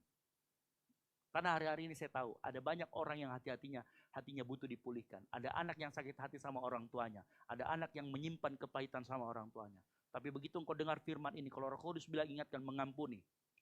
Mengampuni. Halo? Ya. Kalau hari-hari ini engkau mungkin disakiti sama orang tuamu. Dengar baik firman Tuhan pagi hari ini. Kalau buah roh, itu ada yang disebut dengan pengendalian diri, penguasaan diri. Ada disebut dengan kesabaran. Dan itu melahirkan pengampunan. Jangan keraskan hati. Ini Roh Kudus yang sedang bekerja. Halo? Ya. Dan kita yang sudah ada di gereja lama, jadilah teladan. Firman Tuhan tidak pernah suruh kita jadi hakim. Yang setuju katakan amin. Firman Tuhan suruh kita di gereja menjadi teladan. Supaya apa? Kalau orang tersebut, anak kita mungkin atau anak orang lain, tidak mendapatkan itu di rumahnya, dia setidaknya 2 jam itu, dia bisa lihat dari kehidupan kita di gereja. Maka gereja bukan cuma hanya sekedar kita berkumpul, tetapi gereja tempat kita juga menanamkan nilai itu meskipun hanya 2 jam. Tapi kalau kita mau jujur juga, mohon maaf, realitas anak zaman sekarang, tidak sedikit orang yang hadir ibadah, tetapi hatinya tidak benar-benar hadir di ibadah. Ada kok orang, CCTV ada, kadang-kadang saya lihat kan dari bawah, saya persiapkan hati saya, dengarkan firman dan sebagainya. Ada orang yang ketika pujian dinaikkan, dia sibuk dengan telepon genggamnya. Ada pikirannya yang melayang, habis ini kita makan apa, di bawah ada disiapkan makanan nih. Pikirannya kemana-mana, hatinya nggak ada di gereja. Bahkan ketika firman Tuhan disampaikan, mungkin ada yang saat ini sedang baku chat sama temannya. Ada yang buka ponsel, membaca pesan, scroll dari tadi begini. Dan ironisnya orang yang sama juga nggak pernah baca firman Tuhan di rumahnya. Ironisnya orang yang sama jarang meluangkan pribadi waktu bersama Tuhan. Saya mau kasih tahu, saat engkau datang ke gereja, ini adalah momen di mana engkau mendengarkan firman Tuhan mungkin dalam seminggu. Makanya jangan tidak dimanfaatkan. Manfaatkan dengan sungguh-sungguh. Yang mengerti katakan amin. Datang ke gereja itu bawa hati. Jangan cuma bawa handphone. Halo? Bawa hati, dengarkan firman Tuhan. Saat pujian, dalam pujian kita itu ada firman. Makanya ada walaupun gunung itu tak berpindah. Firman Tuhan. Jiwaku haus. Firman Tuhan. Di dalam lagu ada firman Tuhan. Jangan lewatkan lagu.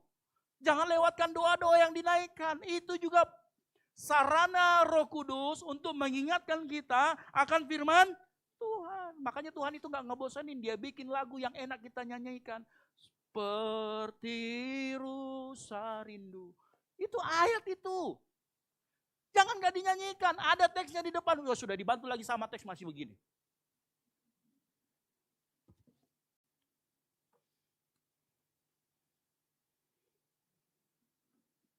Kamu kehilangan kesempatan untuk install firman Tuhan. Halo.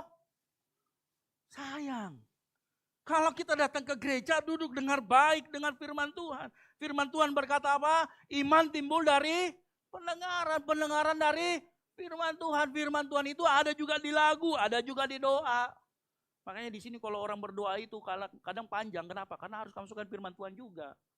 Itu bagian dari pengajaran. Jangan disia-siakan. Jangan juga kita nggak pernah dengar firman Tuhan di rumah, nggak pernah baca firman Tuhan, di gereja juga nggak bawa hati. Itu namanya double kill. Gimana mau bertumbuh? Saya mau kasih tahu lagi, ibadah-ibadah seperti ini, momen waktu kita yang sangat berharga untuk kehidupan rohani kita. Ibadah pujian penyembahan dinaikkan, momen kita terima firman, momen di mana Roh Kudus mau bicara sama hati kita. Di tengah kesibukan kita, padatnya, jadwal kuliah dan lain sebagainya.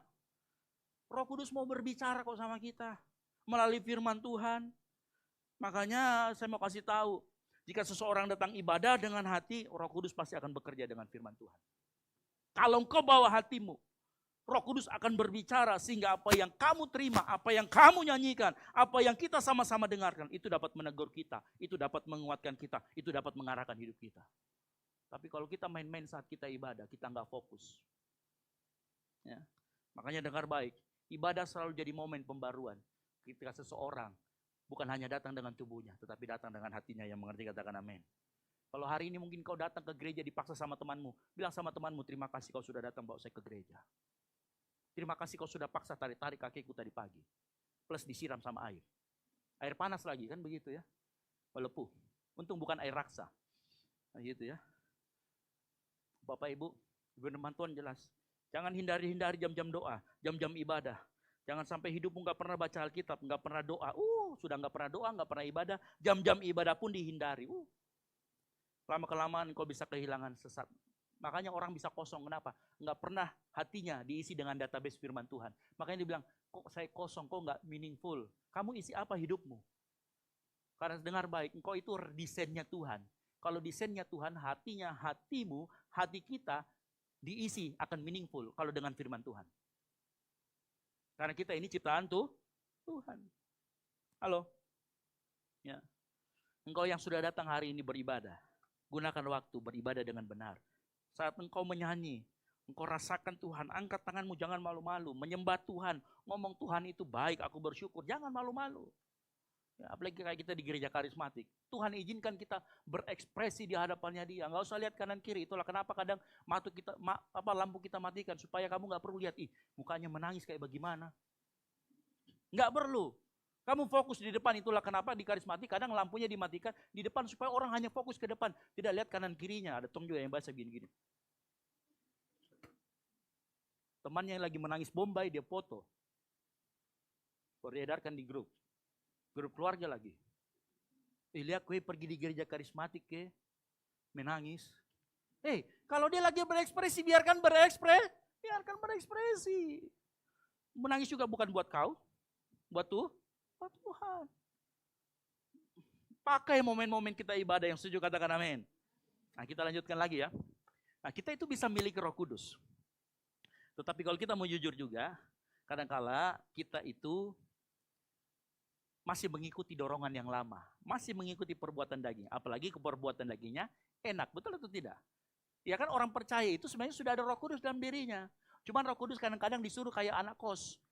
Ruanganmu cuma di 3x5 itu aja, jangan kemana-mana, tetap di situ. Karena kita perlukan Roh Kudus seperti itu. Makanya kita akhirnya masih mengikuti dorongan yang lama. Makanya ada bagian firman Tuhan, ayat 18 dikatakan apa? Jikalau kamu memberi dirimu, perhatikan kata memberi diri. Kata memberi diri itu artinya ada bagian kita. Nah kalau kita sudah dengar firman, melalui Roh Kudus, dan Roh Kudus sudah kasih pengertian, maka ada bagian kita di dalamnya. Apa itu? Memberi diri. Memberi diri itulah bahasa kerennya dibilang taat. Sama-sama katakan taat. Karena kenapa? Memberi diri itu urusan kita, pilihan kita. Kalau Roh Kudus sudah kasih tahu firman, dia sudah ingatkan firman Tuhan, maka giliran kita adalah memberi diri atau disebut dengan taat. Halo? Nah disinilah kita ditantang untuk menjadi pelaku firman. Atau bahasa saya, taat melakukan firman. Meskipun mungkin kita baru mengerti setengahnya. Roh Kudus kan enggak, memang dia kasih kita kebenaran. Tapi seringkali kebenaran itu tidak kita pahami sepenuhnya. Baru sedikit yang kita mengerti. Makanya Tuhan mau respon kita taat. Kenapa? Saya mau kasih tahu ya. Kalau Tuhan sudah kasih tahu kita firman Tuhan, melalui Roh Kudus sudah kasih tahu melalui firman Tuhan, maka kita harus taat. Saat kita mengambil keputusan untuk taat, maka ketaatan kita akan membentuk cara berpikir. Artinya apa? Ketaatan akan memberikan penguatan pemahaman tentang ayat yang tadi. Maka Yesus berkata, perhatikan ya. Dalam Yohanes 7 ayat 17, Yesus berkata gini, barang siapa mau melakukan kehendaknya, ia akan tahu. Saya mau tanya, tahu dulu atau melakukan di ayat ini? Melakukan dulu baru tahu. Yesus tidak berkata, kalau kamu taat, kalau kamu tahu, baru kamu taat. Enggak, Yesus berkata, ketaatan memberikan penguatan tentang firman Tuhan yang lebih dalam. Makanya harus taat dulu. Ketika kita mau tunduk pada Roh Kudus dan mempraktekkan firman Tuhan, kita akan tahu, ternyata prinsip firman Tuhan itu benar. Ternyata mengampuni itu benar saat engkau berani mengampuni. Perhatikan, ketaatan kita saat kita lakukan, meskipun kau belum mengerti sepenuhnya, saat engkau lakukan, dia akan memberikan penguatan yang utuh, dia akan memberikan pengertian yang utuh, sehingga firman Tuhan yang kita dengar, kita bisa tahu, ternyata firman Tuhan ini benar adanya. Yang mengerti katakan amin. Makanya kita sebagai orang Kristen dituntut untuk taat dulu sama firman Tuhan. Halo, siapa contohnya? Dalam firman Tuhan, siapa yang gak kenal dengan Petrus? Petrus ini nelayan profesional, betul atau tidak? Profesional ia tahu kapan biasanya ikan ada. Satu malam ia bekerja keras, tidak tangkap apa-apa. Tiba-tiba datang seseorang namanya Yesus. Yesus ini nelayan atau tukang kayu? Tukang kayu. Bayangkan tukang kayu berkata sama nelayan, pikir lagi ambil sana ikan. Pikir lagi tepar jalamu. Logikanya, kalau jadi saya jadi Petrus, lu siapa? Kenapa? Lu kan tukang kayu. Ya kalau mau mahat silakan. Ini urusanku bos.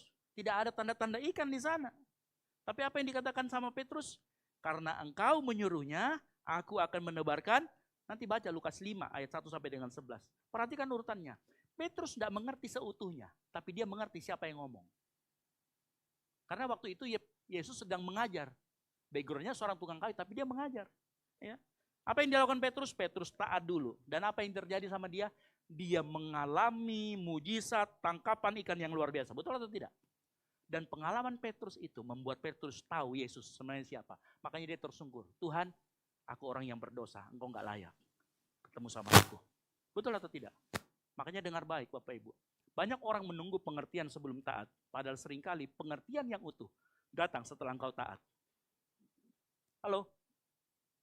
Seringkali pengertian datang setelah engkau taat. Makanya gini, ketika seseorang merespon Roh Kudus yang bekerja melalui firman, kita respon dengan taat. Maka perhatikan, pemahaman baru akan tumbuh dari hati kita. Sesuatu yang berubah dalam hati kita. Orang yang iri hati akan suka bersyukur. Kenapa? Ternyata bersyukur itu memberikan vibes yang lebih positif. Ternyata bersyukur itu melepaskan kita dari iri hati. Nah kalau kita lakukan ini dalam kehidupan kita, hari demi hari, keputusan kecil kita lakukan, terus kita ulangi, maka inilah yang disebut dengan proses menyalibkan daging. Halo? Inilah disebut dengan proses menyalibkan daging. Galatia 5 ayat 24 berkata, barang siapa menjadi milik Kristus, ia telah menyalibkan daging dengan segala hawa nafsu dan keinginannya. Halo? Inilah yang disebut dengan menyalibkan daging. Galatia 5 ayat 16 berkata, hiduplah oleh roh, maka kamu tidak akan menuruti keinginan daging. Kata hiduplah artinya berjalan. Sama-sama katakan berjalan. Jadi Paulus tidak berbicara tentang kejadian mistis yang menimpa telingamu tiba-tiba ada orang yang ngomong. Bukan. Paulus sedang bicara gaya hidup. Sama-sama katakan gaya hidup. Menyalibkan kedagingan harus menjadi gaya hidup. Menuruti keinginan roh. Hidup yang dipimpin oleh roh harus menjadi gaya hidup yang berlangsung terus menerus. Yang setuju katakan amin. Buah roh itu nggak muncul dalam satu keputusan besar. Tetapi buah roh muncul dari keputusan kecil. Di mana engkau taat sama Roh Kudus yang menghidupkan firman Tuhan yang ada dalam hatimu. Makanya tadi dimulai dari mendengarkan firman Tuhan. Roh Kudus menghidupkan firman Tuhan. Engkau taat. Ulangi terus ini. Maka akan muncul yang namanya buah roh. Makanya buah roh itu bukan sesuatu yang berasal dari manusia. Buah roh itu berasal dari apa? Firman Tuhan dan Kudus. Kita cuma nambahin di situ. Respon kita, bagian kita cuma taat. Halo? Buah roh adalah kehidupan yang bersatu, dipimpin oleh Roh Kudus. Polanya seperti ini. Saat roh mengingatkan firman Tuhan, Roh Kudus membuka pengertiannya. Kemudian hati kita ditegur. Saat hati kita ditegur, kita menjadi taat. Saat kita taat, dengar baik, kedagingan memulai disalibkan. Apa yang terjadi? Karakter memulai dibentuk. Kedagingan mulai mati. Apa yang terjadi paling bawah? Buah roh mulai bertumbuh. Dan proses ini terjadi sepanjang hidup kita. Makanya saya mau kasih tahu, dengar firman ke gereja. Saat buah roh muncul, kenapa saya mau kasih tahu? Kenapa Paulus menggunakan perbuatan daging versus buah roh? Kenapa Paulus tidak ngomong begini, buah daging versus buah roh atau perbuatan daging sama perbuatan roh? Tahu artinya kenapa Petrus menggunakan daging itu pakai kata perbuatan dan buah roh itu pakai kata buah? Karena buah itu bukan sesuatu yang dipaksakan. Halo? Betul atau tidak? Enggak ada orang yang paksa tiba-tiba, hari ini tanam benih, besok tumbuh. Berbuah kok. Enggak ada yang bisa maksa. Buah roh itu proses. Dia harus tumbuh saat dia dirawat. Tumbuh melalui keputusan hari-hari.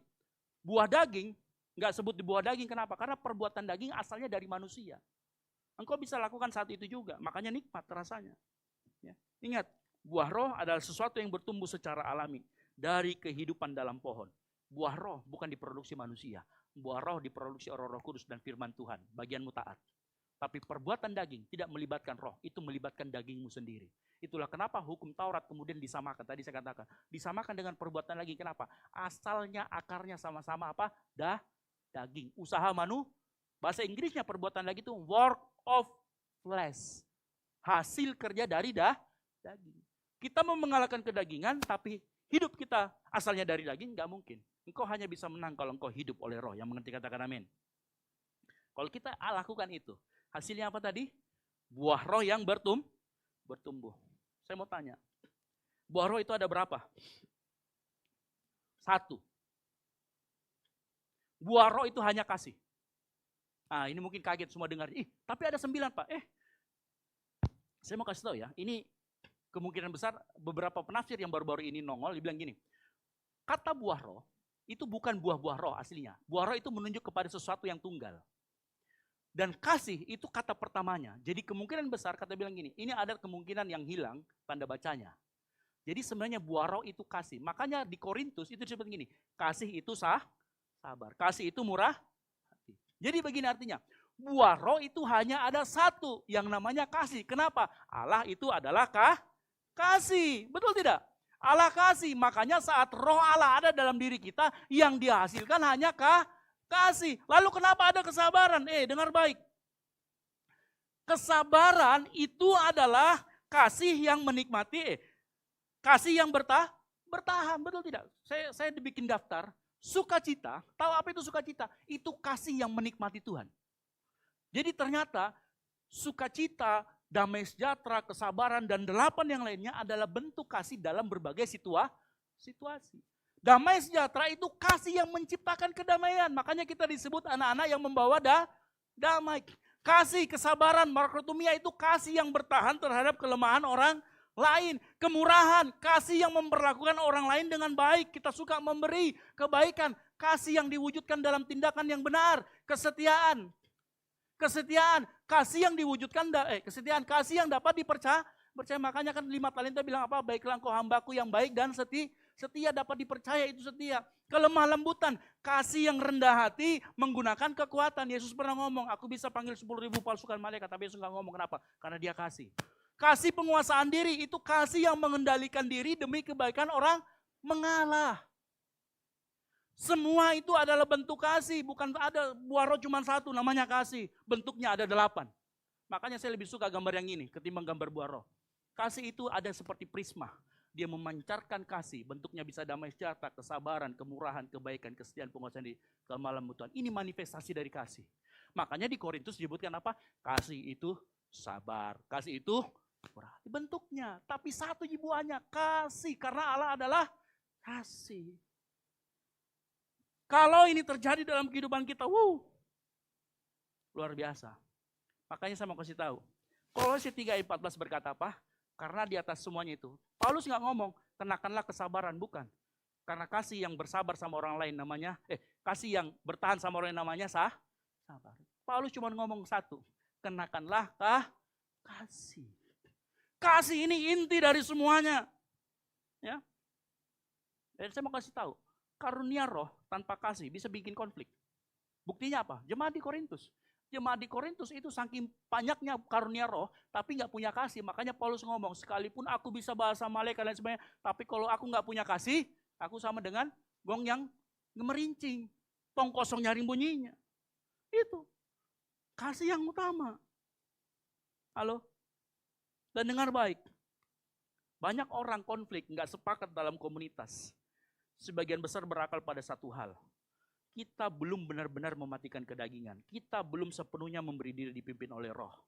Tapi Galatia 5 menunjukkan bahwa perbuatan daging bisa kita singkirkan dengan kita hidup dipimpin oleh roh. Perbuatan daging, coba lihat perbuatan daging. Sebanyakan perbuatan daging yang disebutkan dalam Galatia 5 itu berkaitan dengan relasi manusia. Betul atau tidak? Iri hati, perselisihan, amarah. Bukankah itu semua yang merusak komunitas? Bukankah itu semua yang merusak relasi kita? Dan Paulus menawarkan solusi. Apa itu? Paulus mengingatkan kita, kasih. Kasih adalah pengikat yang mempersatukan dan menyempurnakan. Dan kasih gak pernah diproduksi sendiri. Kasih adalah hasil kehidupanmu, dipimpin oleh Roh Kudus dan firman Tuhan, dan kamu taat. Yang mengerti katakan amin. Cuman itu aja. Ya. Hidup dipimpin roh memang mematikan kedagingan. Tetapi kita perlu jujur. Sekali lagi, proses ini tidak terjadi secara instan. Dan tidak terjadi sama pada setiap orang. Tidak terjadi serentak. Makanya gini, dalam komunitas yang sedang bertumbuh, saya kasih pemahaman. Konflik itu bukan tanda gagal. Tetapi bagian dari proses pembentukan. Karena tadi saya tidak mengatakan, kalau hidup dipimpin oleh roh, maka komunitas tidak ada konflik. Bisa jadi tetap ada konflik. Kenapa? Karena di dalam kita, di dalam ruangan ini saja, ada orang yang mungkin kasih sabarnya itu rindang. Makanya orangnya sabar banget. Tapi dia bisa pelit. Ada orang yang kebaikannya sangat melimpah, tapi dia nggak sabaran. Kenapa? Karena setiap orang proses bertumbuhnya itu sendiri-sendiri. Ingat tadi saya katakan, buah roh itu proses. Setiap orang proses pertumbuhannya berbeda-beda. Ada yang baru belajar kasih, yang sabar. Ada yang baru belajar kasih, yang dapat dipercaya, setia. Ada yang baru kasih dalam bentuk damai sejahtera. Semuanya baru belajar. Tetapi intinya begini, kalau ada kasih, kasih akan menjaga mulut kita supaya tidak melukai lebih dalam walaupun kau merasa benar. Kasih akan mendorong kita tetap mendekat bukan menjauh. Makanya kasih disebut apa? Pengikat. Kasih akan melakukan pemulihan, restorasi sehingga nggak terjadi perpecahan. Kasih akan menggeser fokus dari siapa yang benar menjadi apa yang membangun. Yang mengerti katakan amin. Itu adanya kasih. Jadi kita perlu mengerti dengan jelas. Hidup dipimpin roh bukan berarti komunitas nggak ada konflik. Keluarga nggak ada konflik. Itu nggak realistis karena buktinya masih ada. Tetapi kita tahu itu terjadi karena kita semua masih dalam proses. Tetapi hidup dipimpin roh memastikan satu hal. Konflik tidak lagi dikuasai oleh daging. Tetapi konflik, perselisihan diproses oleh yang namanya kasih. Yang mengerti katakan amin. Makanya simple. Bapak Ibu mau memiliki buah roh, kasih? Halo, mau atau tidak? Yang angkat tangan yang mau? Baru setengah. Kalau engkau mau, mulai sekarang hiduplah dalam membaca Alkitab. Belajar baca Alkitab. Kalau engkau datang ke gerejalah dengan serius. Minimal itu waktu engkau dengarkan firman Tuhan. Ya Roh Kudus nanti yang mengingatkan firman yang kita baca, firman yang kita dengarkan. Pemain musik saya panggil maju ke depan. Pagi hari ini, saya rindu kita semua dan saya berdoa. Kita semua yang hadir pagi hari ini hidup dipimpin oleh Roh. Yang mengerti katakan amin. Hidup dipimpin Roh Kudus itu bukan konsep yang abstrak. Itu dimulai dari engkau membaca, merenungkan, dan memiliki respon taat terhadap firman Tuhan. Yang mengerti katakan amin. Kalau itu terjadi, maka proses mematikan kedagingan akan terjadi terus dalam hidupmu. Engkau akan semakin serupa dengan gambaranmu. Engkau terus akan dibentuk. Sehingga hasil buah roh akan muncul dari dirimu. Yang mengerti katakan amin. Oleh karena itu pagi hari ini, ingat, bagian kita adalah taat. Bagian kita baca firman. Roh Kudus akan mengingatkan. Tutup Alkitab. Bangkit berdiri. Pulihkan hatiku dengan kasih-Mu. Bentuklah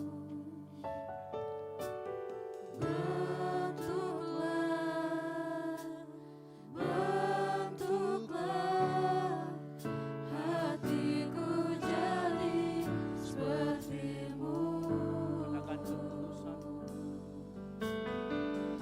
Kekudusan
serupa dengan gambarmu.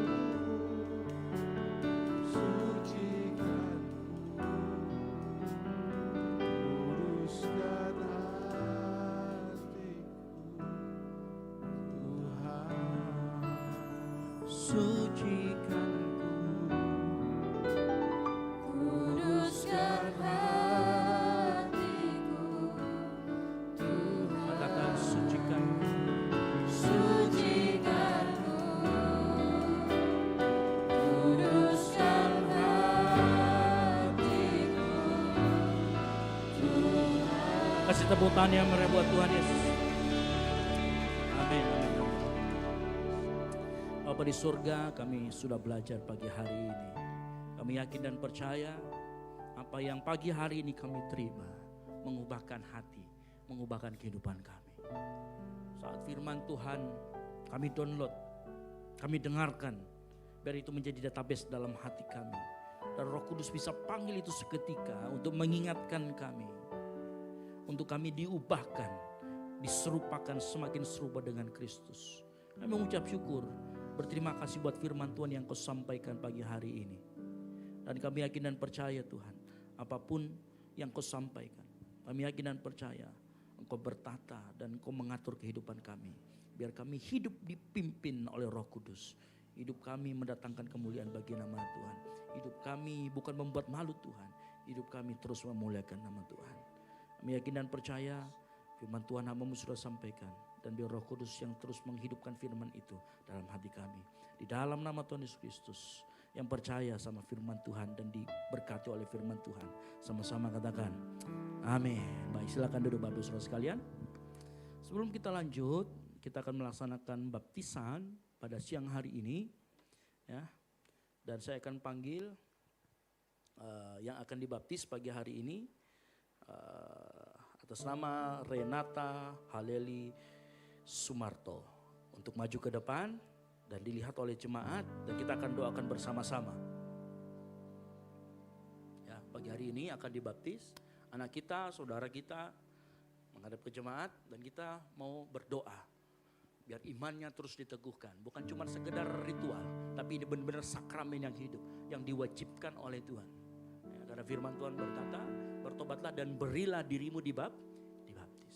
Dan kita secara sinode mengakui bahwa baptisan dilaksanakan secara selam. Ya, ini secondary doktrin, tapi di kita memang kita melaksanakan baptisan harus secara selam. Karena kita mengikuti apa yang Tuhan Yesus ajarkan kepada kita. Yang mengerti katakan amin. Boleh angkat tangan kita tinggi-tinggi ke atas dan kita arahkan kepada anak kita yang akan melaksanakan baptisan siang nanti. Bapak di surga, kami ucap syukur buat jiwa yang Kau tambahkan masuk dalam keluarga kerajaan Allah. Ini adalah tanda pertobatannya mengikuti Tuhan.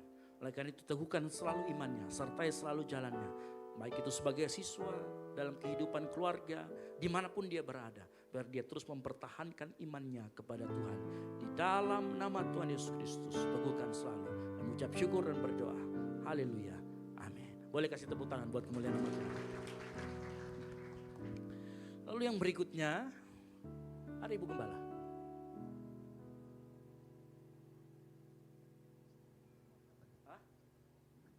Oke. Ya, jadi hari ini Ibu Gembala berulang tahun. Jadi jemaat Tuhan semuanya nanti setelah ibadah wajib untuk datang ke jamuan yang sudah disiapkan oleh pastori di bawah. Ya, jadi datang lalu kemudian kita ini dan yang bawa hadiah tolong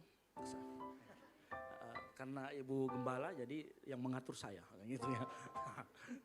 Jadi bukan karena begini. Beberapa jemaat memberikan langsung, masalahnya beliau selalu lupa ditaruhnya di mana.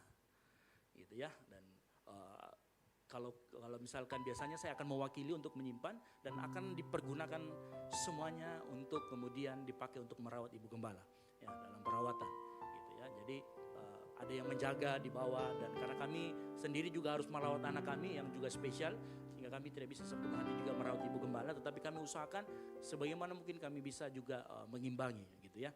Jadi bukan supaya menguasai bukan, tapi karena ini takutnya dia naruh gitu ya. Jemaat Tuhan yang sudah lama di sini tahu betul. Jadi kalau beliau dikasih lupa itu taruh di mana. Habis itu dia yang sering kali terjadi karena beliau demensia jadi Dia lupa tuh duitnya. Kita semua jadi repot satu rumah kan begitu ya. Jadi saya ulangi lagi, kalau memang ada mau buah tangan atau apa diberikan, mungkin bisa koordinasi sama saya atau istri saya. Supaya kami bisa menyimpannya untuk kemudian dipergunakan untuk beliau. Gitu ya. Baik, itu saja dari saya. Sekali lagi kita kasih tepuk tangan dulu buat kemuliaan nama Tuhan. Haleluya. Puji Tuhan, kita telah diberkati oleh firman Tuhan pada siang hari ini. Dan saatnya kita akan memberi persembahan buat pekerjaan Tuhan di tempat ini. Di depan Bapak Ibu ada 2 amplop. Amplop pertama untuk dikhususkan untuk operasional pastori. Amplop yang kedua adalah untuk kas gereja. Dan persembahan akan dimulai dari sebelah kiri saya, tengah, lalu di belakang saya. Puji Tuhan, Tuhan Yesus memberkati kita semua. Namun sebelum persembahan kita akan berdoa bersama. Mari kita angkat amplop yang ada di tangan kita. Kita berdoa. Terima kasih Tuhan buat segala kebaikan-Mu dalam hidup kami. Sampai saat ini yang kami rasakan betapa Tuhan mengasihi kami.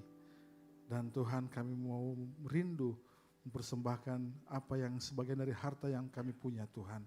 Biarlah setiap kami jemaat bisa memberi dengan sukacita. Karena kami percaya Tuhan memberkati hidup kami. Tuhan telah berbuat baik bagi hidup kami. Terima kasih Tuhan Yesus. Dalam menjadi doa kami. Dan kami siap untuk memberi persembahan buat pekerjaan Tuhan. Haleluya. Amin. Puji Tuhan. Selamat memberi, Tuhan Yesus memberkati kita semua.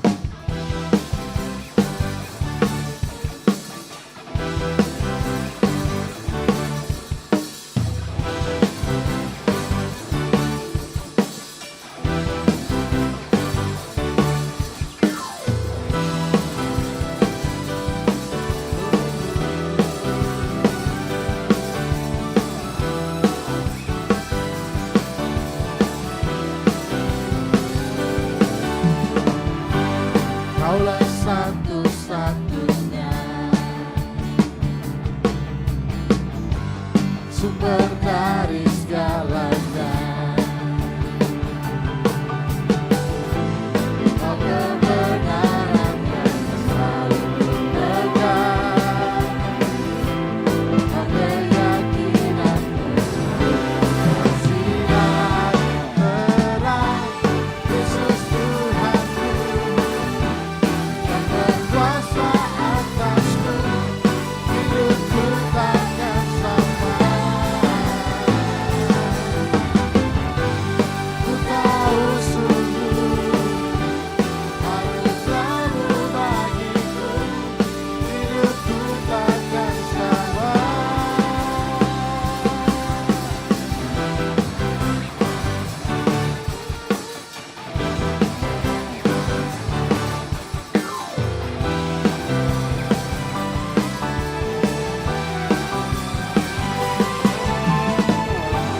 Kaulah satu-satunya sumber dari segalanya. Kebenaran yang selalu tegak. Kau keyakinan bersinar terang. Yesus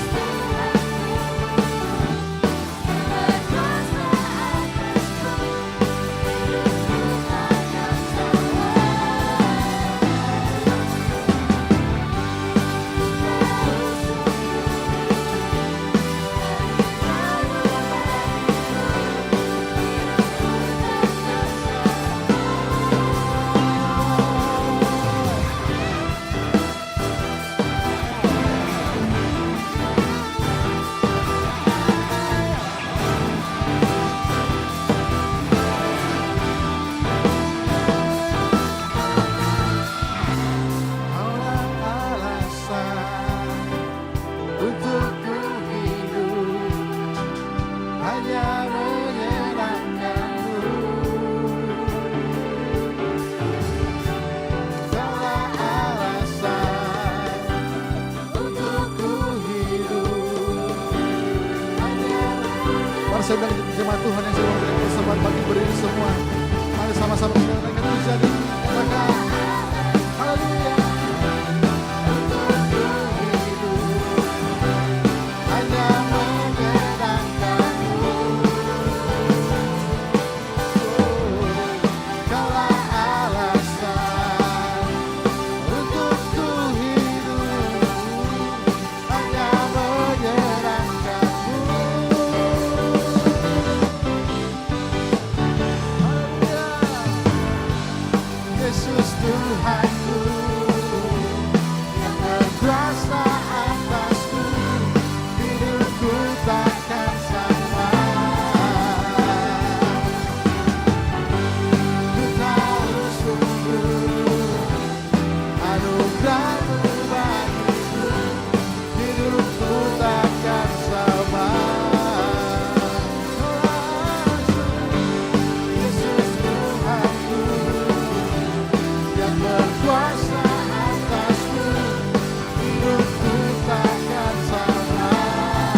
Tuhan, silakan duduk kembali.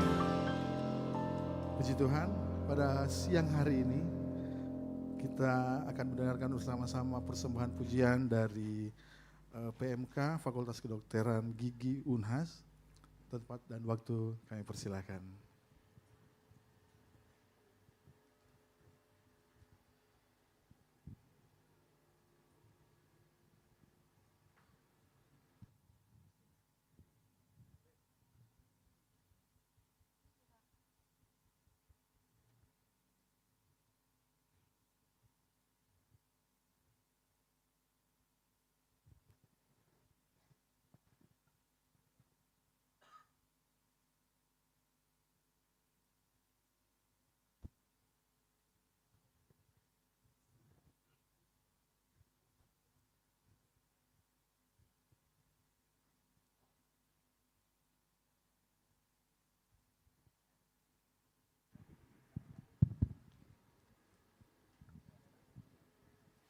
Ya, Shalom Bapak Ibu sekalian. Ya, selamat hari Minggu bagi kita semua. Sebenarnya perkenalkan kami dari Panitia Pasca Persekutuan Mahasiswa Kristen Fakultas Kedokteran dan Kedokteran Gigi Universitas Hasanuddin. Jadi di sini kami sementara akan melaksanakan Pasca. Oleh karena itu, kami membutuhkan bantuan, dukungan dan juga setiap doa dari setiap warga jemaat di tempat ini. Sini kami berkerenduan memberikan persembahan pujian, kiranya persembahan pujian ini dapat menjadi firman memberkati kita sekalian. Tuhan Yesus memberkati.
Puji Tuhan, terima kasih buat persembahan pujian dari PMK FKG Universitas Hasanuddin. Tuhan Yesus memberkati kita semuanya. Dan saatnya kita akan mendengarkan, melihat kegiatan gereja sepekan ini. Pada multimedia dipersilahkan. Shalom jemaat yang dikasihi Tuhan, berikut beberapa informasi kegiatan GBI Oikumene selama 1 minggu ke depan. Bagi Bapak Ibu Jemaat Tuhan, mari bersekutu dan beribadah bersama pada ibadah musbah keluarga yang akan diadakan minggu ini. Berikut informasinya. Doa pelayan dan puasa akan diadakan pada hari Sabtu pukul 6 sore bertempat di gereja. Gladi bersih untuk ibadah raya pertama akan diadakan pada hari Sabtu pukul 7 malam, ibadah raya 2 pada hari Minggu pukul setengah 3 sore, dan gladi bersih untuk ibadah raya ketiga akan diadakan pada hari Sabtu pukul 10 pagi. Ibadah raya Minggu diadakan sebanyak 3 kali, yaitu pukul 9 pagi, pukul setengah 5 sore, dan pukul 7 malam. Ibadah raya yang pertama dan yang kedua akan disertai ibadah anak sekolah minggu. Ibadah-ibadah ini dapat disaksikan secara online melalui live YouTube GBI Oikumene. Bagi saudara-saudari yang ingin mendapatkan dukungan doa, silakan menghubungi nomor berikut. Pondok Daud akan diadakan setiap hari Selasa dan Jumat pukul 3 sore bertempat di ruang sekolah minggu. Bagi jemaat Tuhan yang berkerinduan untuk didoakan, silakan mengisi form pokok doa yang telah disiapkan. Mari tetap saling menopang dalam doa-doa kita kepada Tuhan. Bagi saudara-saudari yang membutuhkan layanan konseling, penyerahan anak, dan pernikahan, silakan menghubungi nomor berikut. Baptisan akan diadakan pada minggu terakhir setiap 3 bulan sekali. Bagi saudara sekalian yang membutuhkan layanan baptisan, silakan menghubungi nomor berikut. Persembahan persepuluhan dan persembahan lainnya dapat ditransfer melalui rekening BCA dengan nomor 7993 111 777 atas nama GBI Oikumene. Jangan lupa untuk mencantumkan keterangan untuk setiap persembahan yang diberikan. Perpuluhan yang jemaat Tuhan berikan akan dipergunakan seluruhnya untuk pekerjaan Tuhan di tempat ini dan akan dilaporkan secara periodik serta terbuka kepada jemaat Tuhan sekalian. Bagi Bapak Ibu jemaat Tuhan dan saudara sekalian yang rindu untuk melayani Tuhan, silakan mengisi formulir dengan cara scan barcode berikut atau menghubungi nomor berikut. Mari memakai waktu dan talenta yang Tuhan beri bagi kemuliaan namanya. GBI Oikumene BTP mengucapkan selamat kepada jemaat Tuhan yang telah lulus dan meraih gelar sarjana. Sukses selalu dan Tuhan Yesus menyertai setiap langkah ke depannya. Demikian informasi mengenai kegiatan GBI Oikumene selama sepekan. Selamat hari Minggu, Tuhan Yesus memberkati.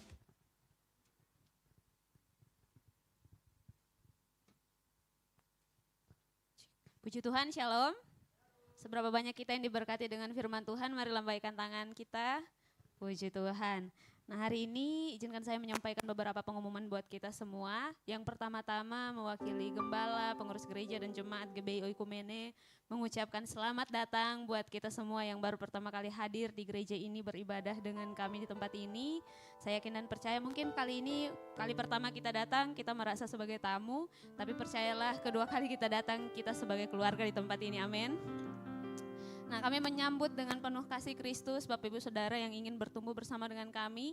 Oleh sebab itu di sebelah kiri dan kanan Bapak Ibu Saudara sekalian ada pelayan asar, mereka membawa form selamat datang, yaitu untuk jemaat Tuhan yang baru pertama kali hadir, jangan ragu untuk mengambil dan diisi. Kemudian nanti setelah keluar dari pintu gereja bisa ditukarkan dengan souvenir yang telah disediakan oleh gereja. Dan di tangan para asar mereka juga membawa form pokok doa. Apabila Bapak Ibu Saudara sekalian ingin didoakan dalam pergumulan atau kerinduan apapun, bisa menuliskan di form pokok doa. Jadi di tangan asar mereka membawa form pokok doa, silakan diminta dan diisi. Kemudian bisa diserahkan kepada Pastor Esra atau Pastor Peter yang bermain keyboard, atau bisa juga diserahkan kepada pelayan asar.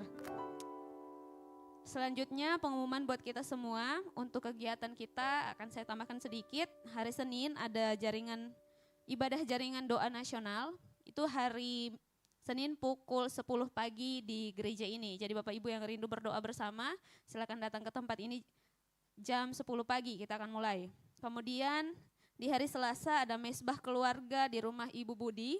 Oleh sebab itu informasi lebih lengkap akan disampaikan di grup dan di sosial media gereja. Oleh sebab itu silakan bergabung di grup GBI Oikumene. Bisa di-scan barcode yang ada di depan untuk selanjutnya bisa meminta bergabung di dalam grup. Terus untuk hari Kamis ada syukuran di rumah Saudari Kesi jam 5:30 di BTP. Nah, informasi juga selanjutnya disampaikan di dalam grup. Hari Jumat akan diadakan ibadah 2 kali karena ada Jumat Agung. Ibadahnya kita lakukan 2 kali, yaitu jam 9 pagi dan jam 5 sore. Jadi perhatikan baik-baik, kita tidak ibadah 3 kali, jangan sampai ada yang datang di jam 7. Kita hanya mengadakan ibadah 2 kali di Jumat Agung, yaitu jam 9 pagi dan jam 5 sore. Dan untuk itu saraba kita tiadakan dulu di minggu ini. Kemudian seperti biasa hari Sabtu ada geladi, pelayan-pelayan Tuhan silakan mempersiapkan diri. Lalu hari Minggu kita akan kembali melaksanakan ibadah 3 kali sekaligus Paskah, dan ibadah Jumat Agung juga di hari Minggu kita akan sama-sama melakukan perjamuan kudus di tempat ini. Pengumuman yang berikut, teman-teman dari FKG mereka juga tadi sudah disampaikan mereka membutuhkan dukungan dana, mereka menjual makanan di bawah, kalau tidak salah daging babi ya, sudah ada harganya, sudah berapa 35 satu porsi. Oke, jemaat Tuhan adalah jemaat-jemaat yang murah hati di tempat ini, amin. Amin. Lihat dulu kiri kanannya, bilang beli kok. Ya, puji Tuhan. Kegiatan kita lumayan padat, mari kita jaga kesehatan kita dan mari kita ikut setiap kegiatan gereja supaya kita semakin banyak mendengarkan firman Tuhan, semakin bertumbuh kita di dalam Tuhan, amin. Dan juga saat ini kita akan sama-sama mendoakan Ibu Gembala kita karena beliau berhari ulang tahun. Jadi kita akan sama-sama mendoakan. Kepada Ibu Gembala kami persilahkan maju, mari kita berikan tepuk tangan yang meriah.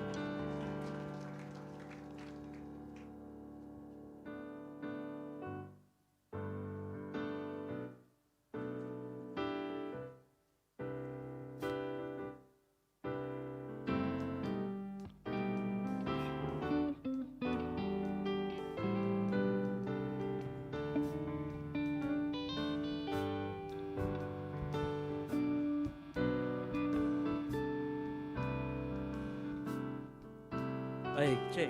Shalom. Ya, ini Ibu Gembala kita, boleh kasih tepuk tangan. Beliau. Ya, oke.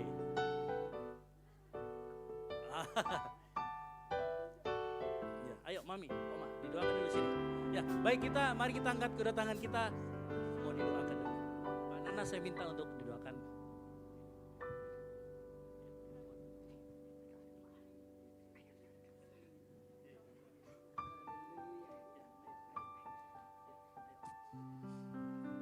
Bapak, kami mengucap syukur kepadamu pada pagi hari ini. Terima kasih Tuhan, Engkau menyatakan kuasa-Mu atas kehidupan orang tua kami, Ibu Gembala. Kalau pada hari ini usianya boleh bertambah Tuhan, bukan karena dia, tapi kami percaya Engkau sangat berkuasa atas kehidupannya. Kuat baru, sehat baru terus menjadi bagian kehidupannya. Bahkan biarlah kiranya sampai putih rambutnya Tuhan yang menggendong, Tuhan yang menghibur dan memberi damai sejahtera. Kiranya kasih setia Tuhan menjadi bagian hidupnya. Keturunan yang diberkati Tuhan. Anak cucunya diberkati Tuhan. Di dalam nama Tuhan Yesus Kristus kami mengucap syukur atas pertambahan usia yang ke-70 tahun hari ini. Di dalam nama Tuhan Yesus Kristus kami mengucap syukur. Haleluya. Amin. Panjang di tangannya, di tangan kirinya kekayaan dan kehormatan.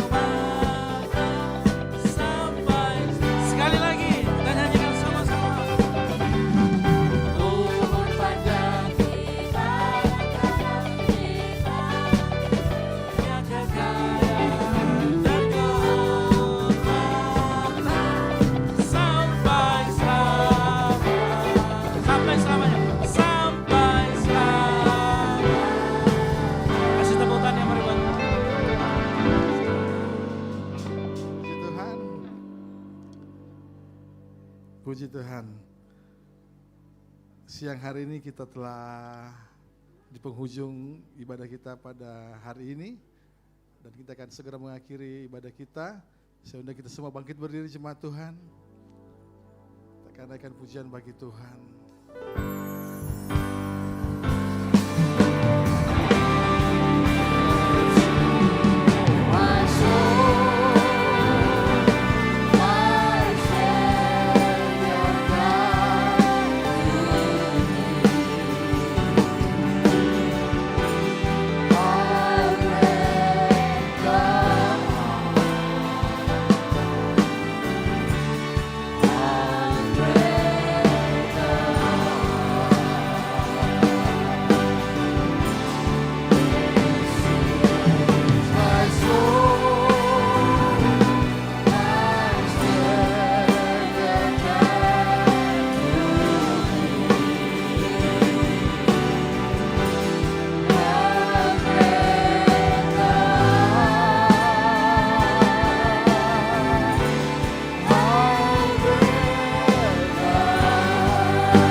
Ibadah kami terus bersyukur kepadamu Bapa.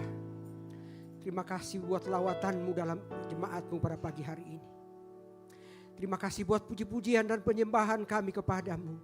Biarlah semuanya ini menyenangkan hatimu Bapa di sorga. Kami mengucap syukur dari awal pertengahan hingga akhirnya ibadah ini.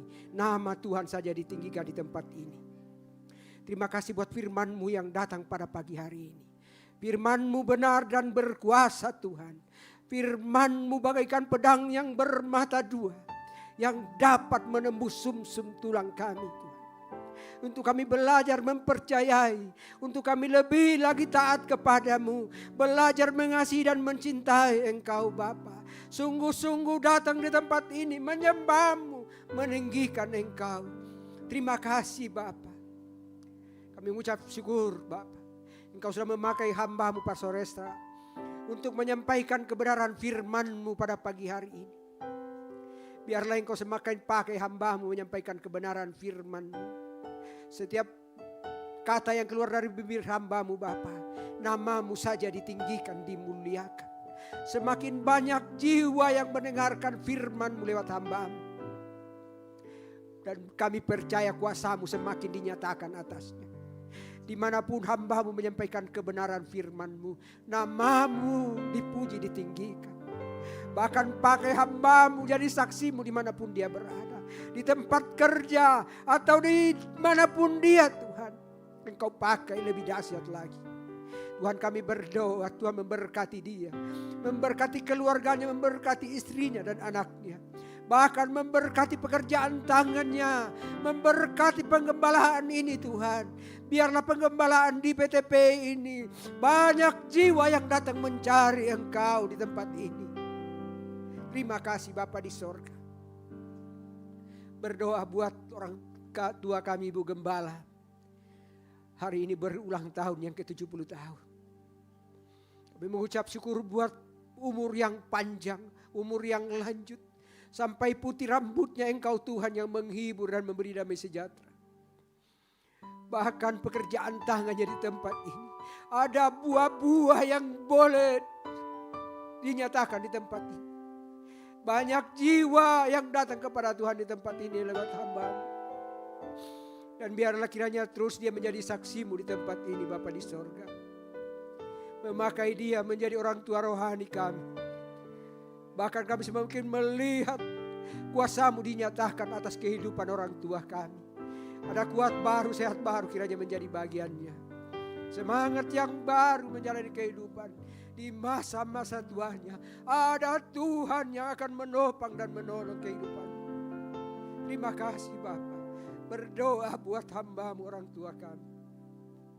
Kiranya anak cucunya diberkati Tuhan. Terima kasih Bapa di dalam surga. Berdoa juga buat anak-anak-Mu yang melayani Engkau dan kerja-Mu pada pagi hari ini. Mereka boleh ada di sini karena Engkau Bapa di sorga. Dan kami berdoa bersama-sama seluruh jemaat-Mu yang ada di tempat ini. Biarlah kiranya anak-anak-Mu yang melayani Engkau pada pagi hari ini, upahnya boleh mereka terima dari sorga. Berkat mengalir turun.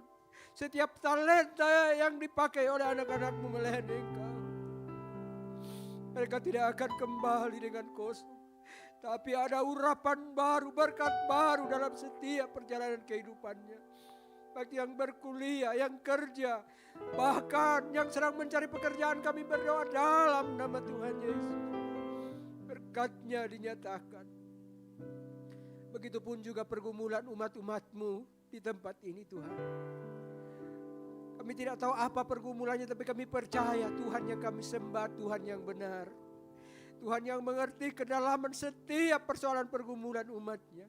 Dan Tuhan jugalah yang sanggup menjawab dari setiap doa-doa dan harapan-harapan dari anak-anak di tempat ini. Berdoa yang mencari pekerjaan. Berdoa yang merindukan keturunan. Bahkan berdoa buat setiap keluarga yang ada di tempat ini. Kiranya Tuhan semakin memberkati. Perjalanan kehidupan kami di sepanjang minggu ini Tuhan kami serahkan ke dalam tangan-Mu yang kuat. Kiranya keluar masuk pintu rumah kami di sepanjang perjalanan minggu yang akan kami hadapi. Tuhanlah penolong, penjaga dan pemelihara kami. Tuhanlah sumber berkat atas kehidupan kami. Kami berdoa bersepakat di dalam nama Tuhan Yesus Kristus. Apapun yang kami kerjakan Tuhan membuatnya berhasil. Terima kasih Bapa dalam surga. Berdoa buat ibadah yang kedua dan yang ketiga sebentar Tuhan. Biarlah nama-Mu saja ditinggikan, dimuliakan. Umat-Mu yang rindu mencari Engkau, kiranya Engkau memberi kesempatan untuk berbondong-bondong di tempat ini, memuji, memuliakan Engkau. Terima kasih Bapa dalam surga. Kami juga berdoa buat bangsa dan negara kami Indonesia yang kami cintai. Kiranya keselamatan terjadi atas bangsa ini. Kedamaian, keamanan terjadi atas bangsa ini. Nama-Mu dipuji, ditinggikan di tempat ini. Diberkatilah bangsa dan negara kami. Kami berdoa buat kota Makassar yang kami tempati, tinggal tempat ini. Kiranya Tuhan memberkati. Kami berdoa buat Bapak Wali Kota, bahkan seluruh jajarannya.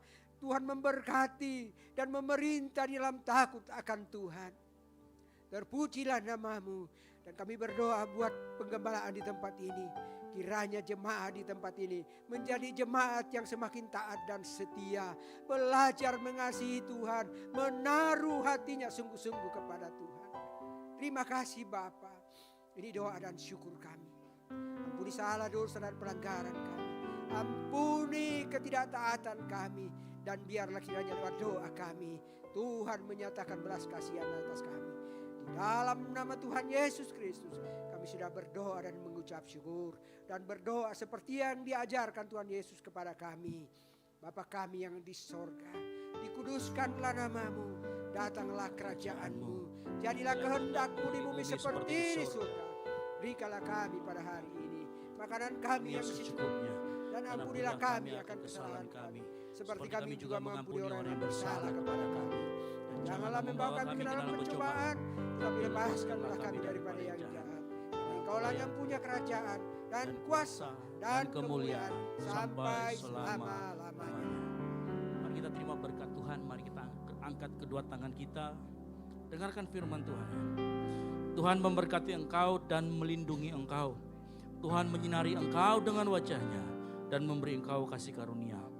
Tuhan menghadapkan wajahnya kepadamu dan memberi engkau damai sejahtera. Penyertaannya akan selalu sempurna dalam setiap aktivitasmu, baik itu di sekolah, baik itu di kampus, baik itu dalam pekerjaan, baik itu dalam rumah tangga, sebagai anak, sebagai suami, sebagai istri, sebagai pekerja, sebagai bos atau pimpinan. Tuhan akan menyertai secara sempurna. Oleh karena itu, pulanglah dan jadilah garam dan terang, sehingga Injil diberitakan melalui hidupmu. Dan biarlah anugerah dari Allah Bapa, keselamatan di dalam Kristus Yesus, dan penyertaan yang manis oleh Roh Kudus menyertai kita semua mulai dari saat ini sampai dengan Maranatha. Tuhan Yesus datang kembali menjemput kita semua di awan-awan permai, karena bagi Dialah segala kemuliaan sampai selama-lamanya. Yang diberkati Tuhan, sama-sama katakan amin. Selamat hari Minggu, silakan duduk sebentar. Ya, saya ada sedikit penyampaian.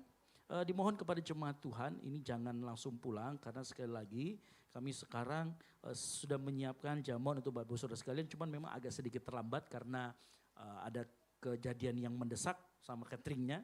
Jadi jemaat Tuhan diminta untuk menunggu mungkin sekitar 5-10 menit, dan saya berharap jangan ada yang pulang dulu karena kami rindu menjamu dan melayani Bapak Ibu Saudara sekalian. Yang mengerti katakan amin.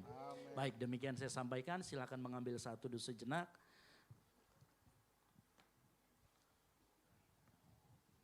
Puji Tuhan, selamat hari Minggu. Tuhan Yesus memberkati kita semua. Minggu berkat, minggu mujizat.